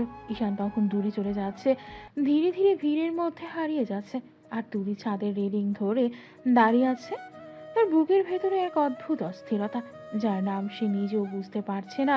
কিন্তু একটা জিনিস পরিষ্কার, এই ফেরিওয়ালা ছেলেটা তার চিন্তার ভেতরে জায়গা করে নিতে শুরু করেছে। আর সেটা শুধু কৌতূহল নয়, তার থেকেও কিছু গভীর। অন্যদিকে ঈশান দূরে চলে যেতে যেতে একবারও পেছনে তাকায়নি, কারণ সে জানে এই খেলায় এখন আর আবেগের জায়গা নেই, শুধু হিসাব আর সত্য। আর সেই সত্য একদিন সবাইকে কাঁপিয়ে দেবে। দিন যত যাচ্ছে তুলির মনে কৌতূহল ততই বাড়ছে, কারণ সে যতবার ঈশানকে দেখছে ততবারই নতুন কিছু খুঁজে পাচ্ছে। একজন সাধারণ ফেরিওয়ালাকে সত্যি এতটা আলাদা হতে পারে? প্রতিদিন ভোরে বের হয় এক গ্রাম থেকে আরেক গ্রাম, রোদ বৃষ্টি ধুলো কিছুতেই তার অভিযোগ নেই। আবার আশ্চর্যের বিষয় হলো কেউ তার সাথে খারাপ ব্যবহার করলেও সে খুব একটা রাগ করে না, শুধু হেসে কথা বলে। এই বিষয়টাই তুলির মাথা থেকে কিছুতেই বের হচ্ছিল না। সেদিনও ভার্সিটিতে যাওয়ার সময় তুলি আর মৃদু রাস্তা দিয়ে হাঁটছিল। হঠাৎ দূরে দেখা গেল ঈশান যাচ্ছে, মাথায় সেই কাচের বক্স, মুখে চেনা ডাক। এই চুড়ি নেবেন? সুন্দর সুন্দর চুড়ি, ফিতা, কানের দুল, ক্লিপ। তুলির চোখ আপনা আপনি সেদিকে চলে গেল। মিতু সঙ্গে সঙ্গে বুঝে ফেলল। আবার শুরু হয়েছে। কি? আমাকে বোকা ভাবিস? আমি সব বুঝি। তুই রোজ রোজ ওকে ফলো করছিস। ফলো করছি না, এমনি দেখছি। হ্যাঁ আমি জানি, যেভাবে বিড়াল মাছ দেখে তুই সেভাবেই দেখছিস। দূর। তুলি, তুই কিন্তু ঠিক করছিস না। তোর বাবা জানতে পারলে মেরে ফেলবে। তুই চেয়ারম্যানের মেয়ে আর সে একটা ফেরিওয়ালা। আমি এখনো কোনো সিদ্ধান্ত নেইনি। কিন্তু ভাবছিস? হ্যাঁ ভাবছি, আর ভেবেচিন্তে সিদ্ধান্ত নেব। চিন্তা করিস না, আমি কাউকে টাকা দেখে বিচার করি না। আমি দেখব মানুষটা কেমন, যার সাথে আমি সুখে থাকতে পারবো আমি তাকে জীবনসঙ্গী হিসেবে বেছে নেব। তোর জেদ কোনোদিন কমবে না। কমার ইচ্ছেও নেই। দুজন হেসে ফেলল, কিন্তু তুলির চোখ আবারও চলে গেল দূরে হাঁটতে থাকা ঈশানের দিকে। সে খেয়াল করেন ঈশানও অনেক আগেই বুঝে গেছে কেউ তাকে লক্ষ্য করছে, অনেকদিন ধরে। কখনো রাস্তার মোড়ে, কখনো বাজারে, কখনো ভার্সিটির রাস্তায়, কখনো বিকেলে নদীর ধারে। কিন্তু সে কিছুই বুঝতে দেয় না, যেন কিছুই দেখেনি, যেন কিছুই জানে না। কারণ তার কাছে এখন সবচেয়ে গুরুত্বপূর্ণ হলো তার দায়িত্ব। বিকেলের দিকে তুলি আবার বাড়ির কাছের বাজারে গেল। সেখানে গিয়েও দূরে ঈশানকে দেখতে পেল এক বৃদ্ধার সাথে কথা বলছে। বৃদ্ধা কিছু কিনতে পারছে না। ঈশান হাসি মুখে তাকে একটা ফিতা দিয়ে দিল, টাকা নিল না। বাবা, টাকা তো দিলাম না। পরে দিয়েন, না দিলেও সমস্যা নেই। বৃদ্ধার মুখে যে দোয়া ফুটে উঠল সেটা দেখে তুলির বুকের ভেতর কেমন যেন লাগলো। মানুষটা আসলে কে, কেন এমন? তার প্রশ্নের উত্তর সে এখনো জানে না। অন্যদিকে রাত গভীর হতে শুরু করেছে। চারপাশ অন্ধকার, গ্রামের অধিকাংশ মানুষ ঘুমিয়ে পড়েছে। কিন্তু ঈশানের দিন তখনও শেষ হয়নি। নিজের ছোট্ট ঘরে ঢুকে সে ফেরিওয়ালার পোশাক বদলে ফেলল। টেবিলের উপর কয়েকটা ফাইল, কিছু ছবি, কিছু রিপোর্ট। একজন অফিসার ফোনে বলল, স্যার, নতুন তথ্য পাওয়া গেছে। বলো। পাহাড়ি অঞ্চলের দিকে সন্দেহজনক কিছু চলাফেরা দেখা গেছে। কিছু মানুষ নিখোঁজ হওয়ার তথ্য এসেছে। আমরা মনে করছি একটা বড় অপরাধ চক্র জড়িত থাকতে পারে। টিম প্রস্তুত? জি স্যার। ঠিক আছে, আমরা যাচ্ছি। কিছুক্ষণ পর কয়েকজন কর্মকর্তা মিলে অভিযানে বের হলো। রাতের অন্ধকারে তারা নির্দিষ্ট এলাকায় পৌঁছালো। অনেকদিনের নজরদারি আর তথ্য যাচাইয়ের পর তারা সেখানে অভিযান চালায়। কিছু সন্দেহভাজন ব্যক্তিকে আটক করা হয় এবং কয়েকজন অসহায় মানুষকে নিরাপদে উদ্ধার করা হয়। স্যার, কয়েকজনকে নিরাপদে বের করা হয়েছে। ভালো, সবাইকে চিকিৎসা আর নিরাপত্তার ব্যবস্থা করো। তার কণ্ঠে কোনো বিজয়ের উল্লাস নেই, সেই দায়িত্ব। কারণ সে জানে একটা চক্র ধরা পড়লেই সব শেষ হয় না, পেছনে আরো বড় মাথা থাকে, আর সেই মাথাগুলোকে খুঁজে বের করাই তার কাজ। ভোরের আলো ফুটতে ফুটতে অভিযান শেষ হলো। একজন অফিসার বলল, স্যার, আপনি কয়েকদিন ধরেই বিশ্রাম নিচ্ছেন না। বিশ্রাম পরে হবে, আগে কাজ শেষ হোক। দূরে সূর্য উঠছে, নতুন একটা দিন শুরু হচ্ছে। গ্রামের মানুষ জানেই না যে ছেলেটাকে তারা সাধারণ ফেরিওয়ালা ভাবে। সেই ছেলেটাই রাতের অন্ধকারে কত মানুষের জীবন বাঁচানোর জন্য লড়াই করছে। আর অন্যদিকে নিজের ঘরে জানলার পাশে দাঁড়িয়ে তুলি আকাশের দিকে তাকিয়ে আছে। তার মনেও নতুন একটা প্রশ্ন জন্ম নিয়েছে। প্রশ্নটা শুধু কৌতূহলের নয়, প্রশ্নটা একজন মানুষকে জানার, একজন রহস্যময় ফেরিওয়ালাকে জানার, যে যত দেখা যায় ততই অচেনা মনে হয়। রাত প্রায় শেষের দিকে। দীর্ঘ অভিযানের পর নিজের ঘরে ফিরে এসেছে ঈশান। চোখে ক্লান্তি, টেবিলের ওপর ছড়িয়ে ছিটিয়ে আছে কয়েকটা ফাইল, এক পাশে ল্যাপটপ, অন্য পাশে কিছু রিপোর্ট। কিন্তু এসবের মাঝেও তার মুখে কোনো বিরক্তি নেই, বরং একটা অদ্ভুত শূন্যতা। ঠিক তখনই মোবাইলটা বেজে উঠল। স্ক্রিনে ভেসে উঠল মা কলিং। কয়েক সেকেন্ড ফোনটার দিকে তাকিয়ে রইল ঈশান, তারপর ধীরে ধীরে কল রিসিভ করো। হ্যালো, কেমন আছিস বাবা? মায়ের কণ্ঠ শুনে ঈশানের মুখটা একটু নরম হলো, তবুও সে স্বাভাবিক গলায় বলল, ভালো। হঠাৎ কি মনে করে ফোন দিলে? এমনি তোর কথা মনে পড়ছিল। আমার কথা মনে পড়েছিল নাকি টাকা পুড়িয়ে গেছে? এমন কথা বলিস না বাবা। তাহলে আমাকে কি দরকার? তোমাদের দরকার তো টাকা, আমি প্রতি মাসে টাকা পাঠিয়ে দিই, আর কি দরকার? কথাগুলো বললেও গলার ভেতরে একটা অভিমান স্পষ্ট। বহু বছরের জমে থাকা কষ্ট। মা দীর্ঘশ্বাস ফেললেন। আমাকে ভুল বুঝিস না বাবা, প্লিজ। আমি নিজের ইচ্ছা করে তোকে প্রেশার দেইনি।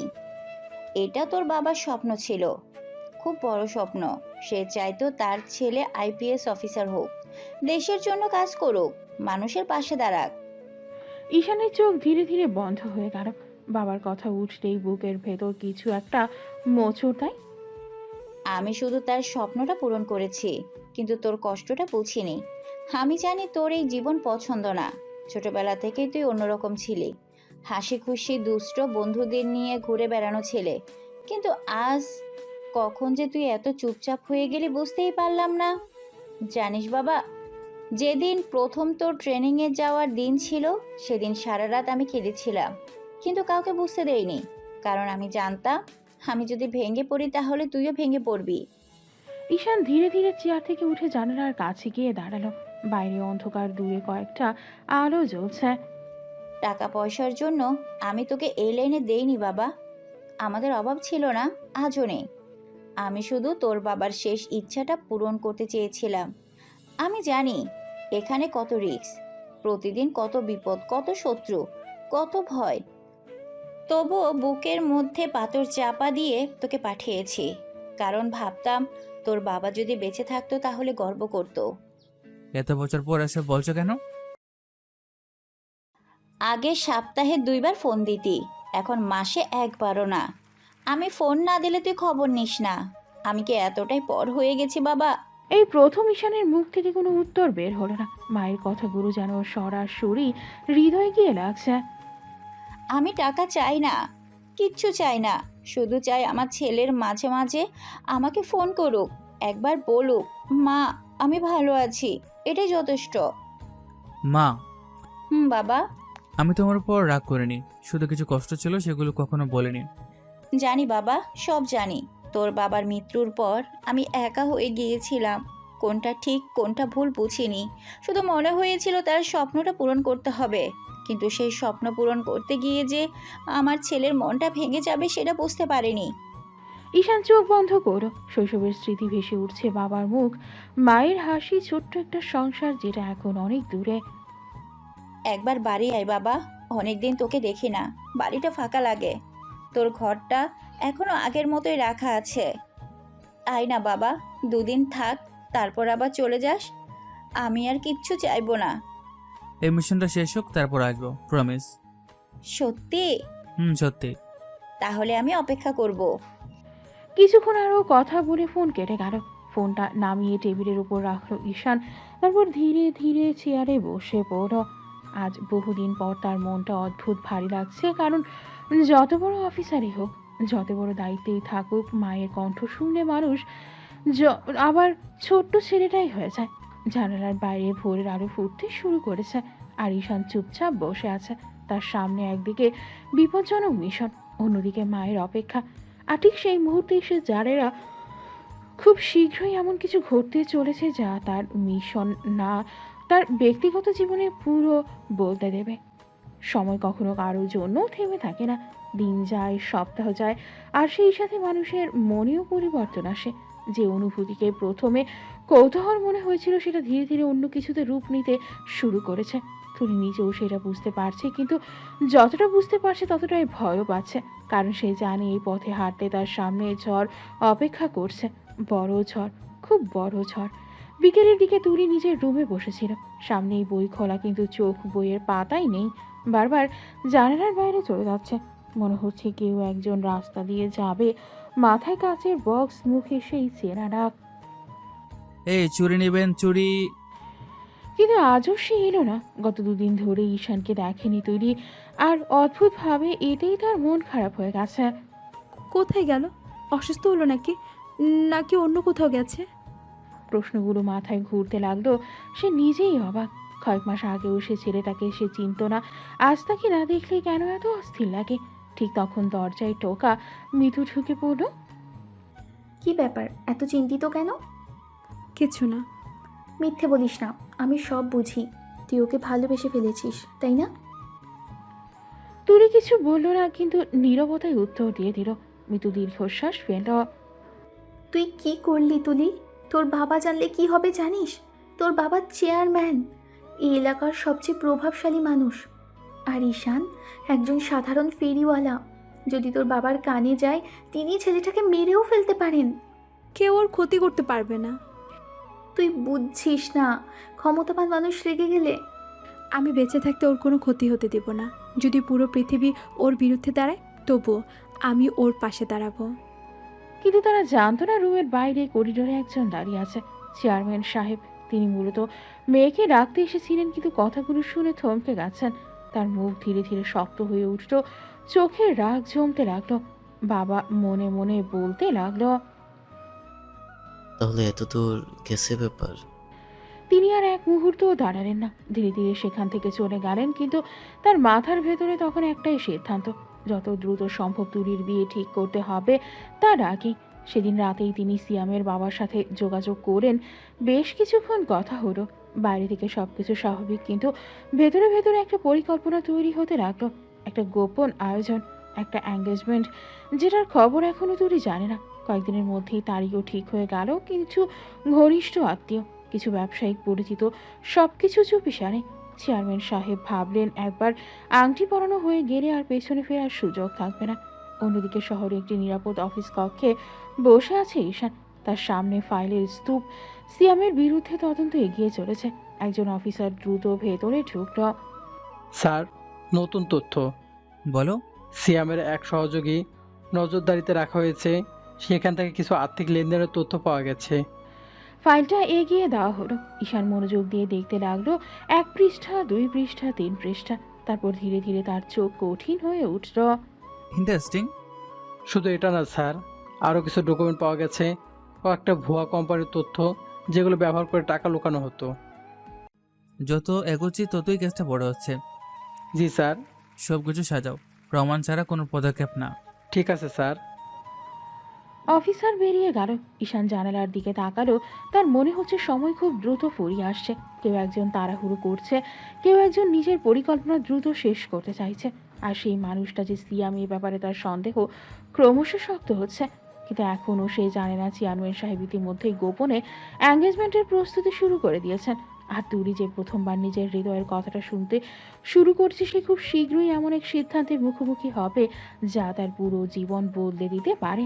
কয়েকদিন ধরে গ্রামের রাস্তায় দেখা যায়নি ঈশানকে।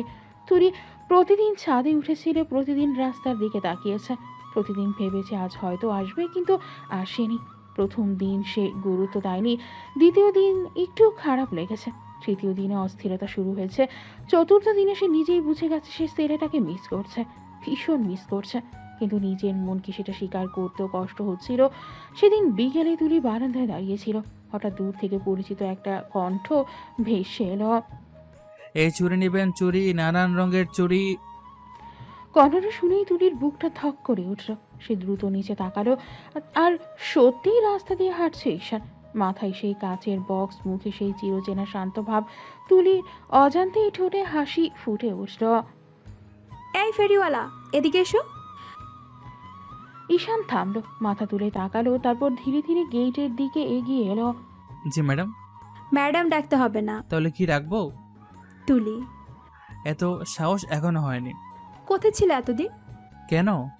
আমরা ফেরিওয়ালা মানুষ ম্যাডাম, কখন কোথায় থাকি সেটা আমরা নিজেরও বলতে পারি না। আজ এ গ্রাম, কালো গ্রাম, পরশু অন্য জেলা, এটাই যে জীবন। কেন, আমাকে খুঁজছিলেন নাকি? তেমন কিছু না, কয়েকদিন দেখিনি তাই বললাম। ও, শুধু এতটুকুই? হ্যাঁ। ঈশানের ঠোঁটের কোণে দুষ্ট হাসি ফুটে উঠল, কিন্তু সে কিছু বলল না। তুলি বিরক্ত হয়ে বলল, হাসছো কেন? এমনি, আমার মতো গরিব মানুষের কাছে কি কাজ আপনার? আমার কাছে মানুষ সবার আগে, গরিব বড়লোক এইসব দেখার সময় আমার নেই। ঈশান কিছুক্ষণ চুপচাপ তার দিকে তাকিয়ে রইল, তারপর ধীরে ধীরে বলল, আপনার চোখ কিন্তু অন্য কথা বলছে ম্যাডাম। কি বলছে? সেটা আপনি আমার চেয়ে ভালো জানেন। তুলির বুকের ভেতরটা কেমন যেন কেঁপে উঠল। কিন্তু সে হেরে যাওয়ার মেয়ে নয়। তুলি মুচকি হেসে বলল, যা বলেছে বলতে দাও, আমার আপত্তি নেই। এবার ঈশান সত্যিই অবাক হলো। সে আশা করেনি তুলি এমন উত্তর দেবে। বেশ, বলতে দিন। দাঁড়াও, কোথায় যাচ্ছ? কাজে। আমার কথা শেষ হয়নি। আপনি বলতে থাকুন, কিন্তু সব কথা শোনার সময় আমার নেই। কাজ করতে হয়, পেট চালাতে হয়। শুনতেই হবে। জোর করবেন? দরকার হলে তাই করব, মিস্টার ফেরিওয়ালা। দুজন কয়েক সেকেন্ড একে অপরের দিকে তাকিয়ে রইল। চারপাশের বাতাসটাও যেন থমকে গেছে। ঈশানের চোখে মজা, তুলির চোখে জেদ। অবশেষে ঈশান হেসে ফেলল। আচ্ছা বলুন। তুলি হঠাৎ চুপ হয়ে গেল। এতক্ষণ যা বলার জন্য আটকে রেখেছিল এখন যেন সব গুড়িয়ে যাচ্ছে। ঈশান ভ্রু তুলে বলল, কি হলো এখন চুপ কেন? আপনি কি বলতে চাচ্ছেন সেটা আগে ঠিক করে আসেন, তারপর আমাকে ডাকবেন। এই ফেরিওয়ালা। জি। তুমি খুব বিরক্তকর। ধন্যবাদ। এবার তুলি হেসে ফেলল নিজের অজান্তেই। আর ঈশানের ঠোঁটেও ফুটে উঠল হালকা হাসি। কিন্তু সে যখন রাস্তা ধরে সামনে এগিয়ে যাচ্ছিল তখন তার ফোনে একটা গোপন মেসেজ এসে পৌঁছালো। মেসেজটা পড়তেই তার মুখের হাসি মিলিয়ে গেল, চোখ দুটো তীক্ষ্ণ হয়ে উঠল। মেসেজে মাত্র কয়েকটা শব্দ লেখা, সিয়ামের এঙ্গেজমেন্টের প্রস্তুতি শুরু, টার্গেট তুলি। ঈশান থমকে দাঁড়ালো। তার চোখ ধীরে ধীরে কঠিন হয়ে উঠল। আর দূরে দাঁড়িয়ে থাকা তুলি কিছুতেই বুঝতে পারল না। সে শুধু দেখলো এক মুহূর্ত আগেও হাসতে থাকা ছেলেটার মুখ হঠাৎ বদলে গেছে, যেন সামনে খুব বড় কোনো ঝড় অপেক্ষা করছে। কয়েকদিন কেটে গেছে। এই কয়েকদিনে তুলি আর ঈশানের দেখা হয়েছে কয়েকবার, কখনো রাস্তার পাশে, কখনো বাজারে, কখনো দূর থেকে শুধু চোখাচোখি। কিন্তু তুলির মনে যে অনুভূতিটা জন্ম নিয়েছে সেটা আর অস্বীকার করার উপায় নেই। সে এখন নিজেকে যতই বোঝাক মনের কথা মনই জানে। আর সেই মন বারবার একটাই নাম উচ্চারণ করে, ঈশান। সকালের দিকে ঘুম থেকে উঠে বারান্দায় আসতেই তুলি থমকে গেল। পুরো বাড়িতে অদ্ভুত ব্যস্ততা। কেউ ফুল সাজাচ্ছে, কেউ লাইট লাগাচ্ছে, কেউ চেয়ার টেবিল ঠিক করছে। রান্নাঘরের দিক থেকেও অনেক মানুষের আওয়াজ আসছে। তুলি ভ্রু কুচকে নিচে নামলো। ড্রয়িং রুমে গিয়ে দেখলো কয়েকজন কর্মচারী দৌড়াদৌড়ি করছে। তুলি অবাক হয়ে বলল, কি ব্যাপার, বাড়িতে এত সাজসজ্জা কেন? ঠিক তখনই তার মা পাশের রুম থেকে বেরিয়ে এলেন। মায়ের মুখে অদ্ভুত এক অস্বস্তি। মা, কি হয়েছে? আর সন্ধ্যায় কিছু অতিথি আসবে। কেন? তোর বাবা তোর এঙ্গেজমেন্টের আয়োজন করেছে। কথাটা শুনেই তুলির শরীর কেঁপে উঠল। মনে হলো কেউ যেন মাথার উপর বাজ ফেলছে। কি বললে? শিয়ামের সাথে আজ এঙ্গেজমেন্ট। কয়েক সেকেন্ড পুরো পৃথিবীটা যেন থেমে গেল। তুলি স্থির হয়ে দাঁড়িয়ে রইল। তারপর ধীরে ধীরে চোখ লাল হয়ে উঠল। কি, আমাকে না জানিয়ে এত বড় সিদ্ধান্ত? হ্যাঁ, আমি নিয়েছি। তুলি ঘুরে তাকালো। চেয়ারম্যান সাহেব দাঁড়িয়ে আছেন, মুখ গম্ভীর, চোখে কঠোরতা। বাবা, তুমি আমার সাথে একবার কথা বলার প্রয়োজনও মনে করলে না? প্রয়োজন মনে করিনি। এটা আমার জীবন, আমার বিয়ে, তুমি একা সিদ্ধান্ত নিয়ে ফেললে। তাহলে কি করতাম? তোমাকে সেই ফেরিওয়ালার হাতে তুলে দিতাম, এইটাই ভেবেছ? তার নাম ঈশান, বারবার ফেরিওয়ালা ফেরিওয়ালা বলো না। পুরো ঘর নিস্তব্ধ হয়ে গেল। তুলির মা ভয় পেয়ে গেলেন। চেয়ারম্যান সাহেবের চোখ বড় হয়ে উঠল। তাহলে সত্যি তুমি ওই ছেলেকে ভালোবাসো? হ্যাঁ হ্যাঁ হ্যাঁ, ভালোবাসি, কারণ অন্তত সে মানুষ। তুমি কি পাগল হয়ে গেছো? একজন ফেরিওয়ালা মানুষ, সে একজন মানুষ। তোমরা সবাই শুধু টাকা দেখো, বড়লোক দেখো, গাড়ি দেখো, বিদেশ দেখো, কিন্তু মানুষটা কেমন সেটা দেখো না। চুপ। আমি এই এলাকার চেয়ারম্যান, আমার একটা সম্মান আছে। লোকজন কি বলবে? আমার সুখের চেয়ে লোকজনের কথা বলো। সিএম বড়লোক বাবার ছেলে, বিদেশে থাকে, ব্যবসা আছে, ক্ষমতা আছে, তোমাকে ভালো রাখবে, বিয়ে করে বিদেশ নিয়ে যাবে। আর কি চাও? আমি সুখ চাই। আমি এমন কাউকে চাই যে আমাকে বুঝবে, যার সাথে আমি নিজের মতো থাকতে পারবো। শুধু টাকার উপর সুখ দাঁড়িয়ে থাকে না বাবা। আজ সন্ধ্যায় এঙ্গেজমেন্ট হবে, এটাই আমার শেষ কথা। আর আমি যদি না করি? তাহলে আমাকে মৃত ভাববে। তোমরা থামো প্লিজ। তুমি আমাকে জোর করতে পারো, কিন্তু আমার মনকে জোর করতে পারো না। মন পড়ে আসবে, আগে বিয়ে হোক। কখনো না। বলেই তুলি দৌড়ে নিজের রুমে চলে গেল। দরজা বন্ধ করে দিল, ধপ করে মেঝেতে বসে পড়ল। চোখ দিয়ে অনবরত পানি পড়ছে। এখন আমি কি করব? তার কথায় বারবার একটাই মুখ ভেসে উঠছে, ঈশান। সে যদি জানতো সে কি করতো, কিন্তু তুলি জানে না ঠিক এই মুহূর্তে অন্যদিকে ঈশানও বসেনি। একটা নতুন রিপোর্ট তার হাতে এসেছে। সিয়ামের বিরুদ্ধে আরও গুরুত্বপূর্ণ প্রমাণ পাওয়া গেছে। প্রমাণগুলো এতটাই গুরুতর যে এগুলো প্রমাণিত হতে সিয়ামের পুরো জীবন বদলে যেতে পারে। ঈশান ফাইলের দিকে তাকিয়ে ধীরে ধীরে বলল, এবার সময় হয়ে গেছে। তার চোখে ফুটে উঠল ভয়ঙ্কর দৃঢ়তা। সে এখনো জানে না আজই তুলির এঙ্গেজমেন্টের দিন। আর কয়েক ঘন্টা পরে এমন কিছু ঘটতে চলেছে যা শুধু সিয়ামের মুখোশই খুলবে না, অনেক মানুষের জীবনও পাল্টে দেবে। সন্ধ্যা নেমেছে। চেয়ারম্যান বাড়িটা আজ আলোয় ঝলমল করছে। চারিদিকে রঙিন লাইট, গেটে ফুলের সাজ, বড় বড় গাড়ি এসে থামছে একের পর এক। অতিথিদের আনাগোনায় পুরো বাড়ি সরগরম। কিন্তু এই আনন্দের মাঝেও একজন মানুষের মুখে কোনো হাসি নেই। সে তুলি।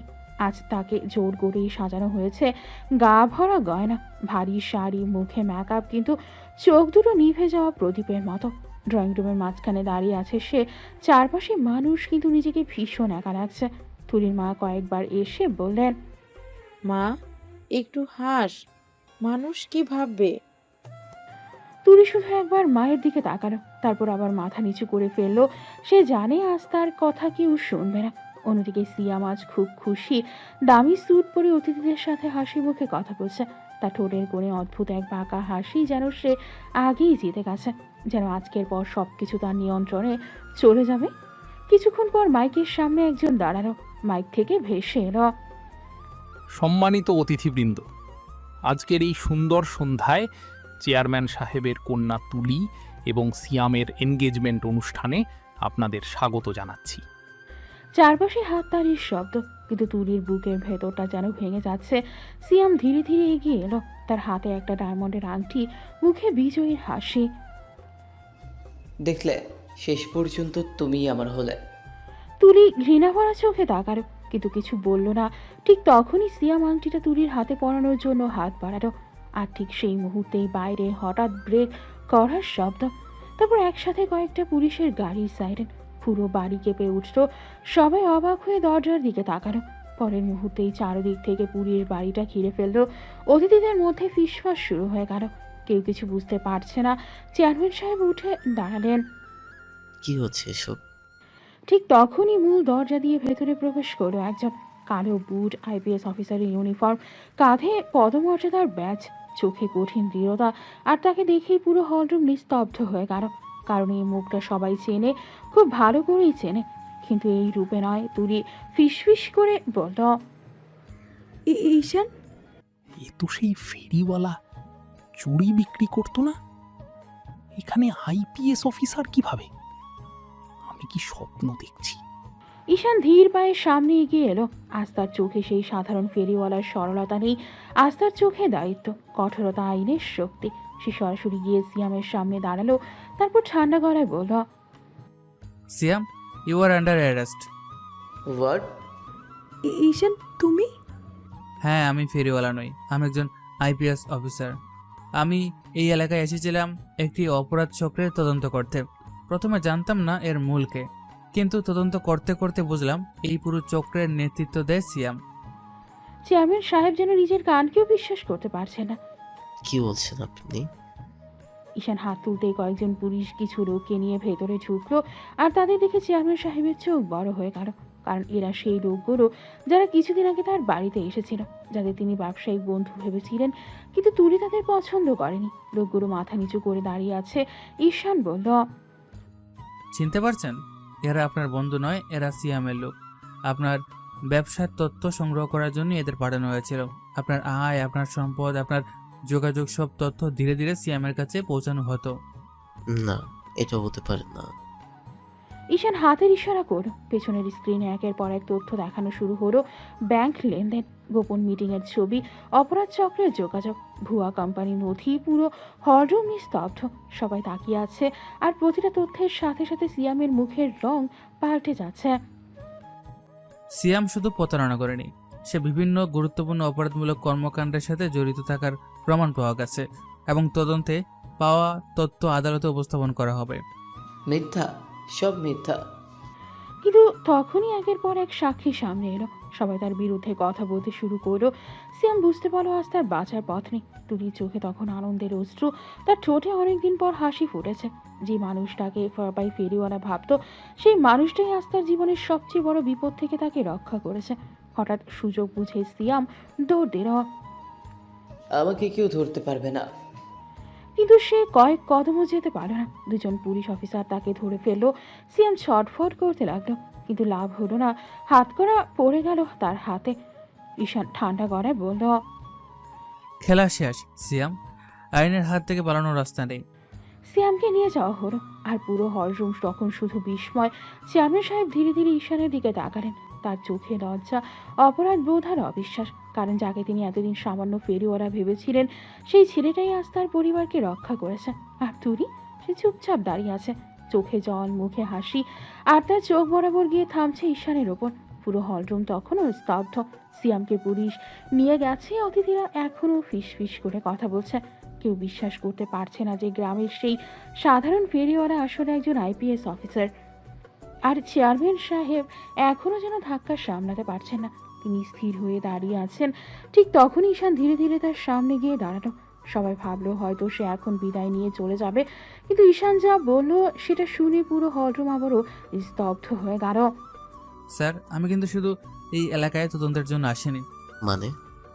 আমি এলাকায় তুলির জন্য এসেছিলাম। কথাটা শুনেই পুরো হলরুমে গুঞ্জন শুরু হয়ে গেল। তুলি হতবাক, তার মা হতবাক, মিতু তো মুখ হা করে দাঁড়িয়ে আছে। কি?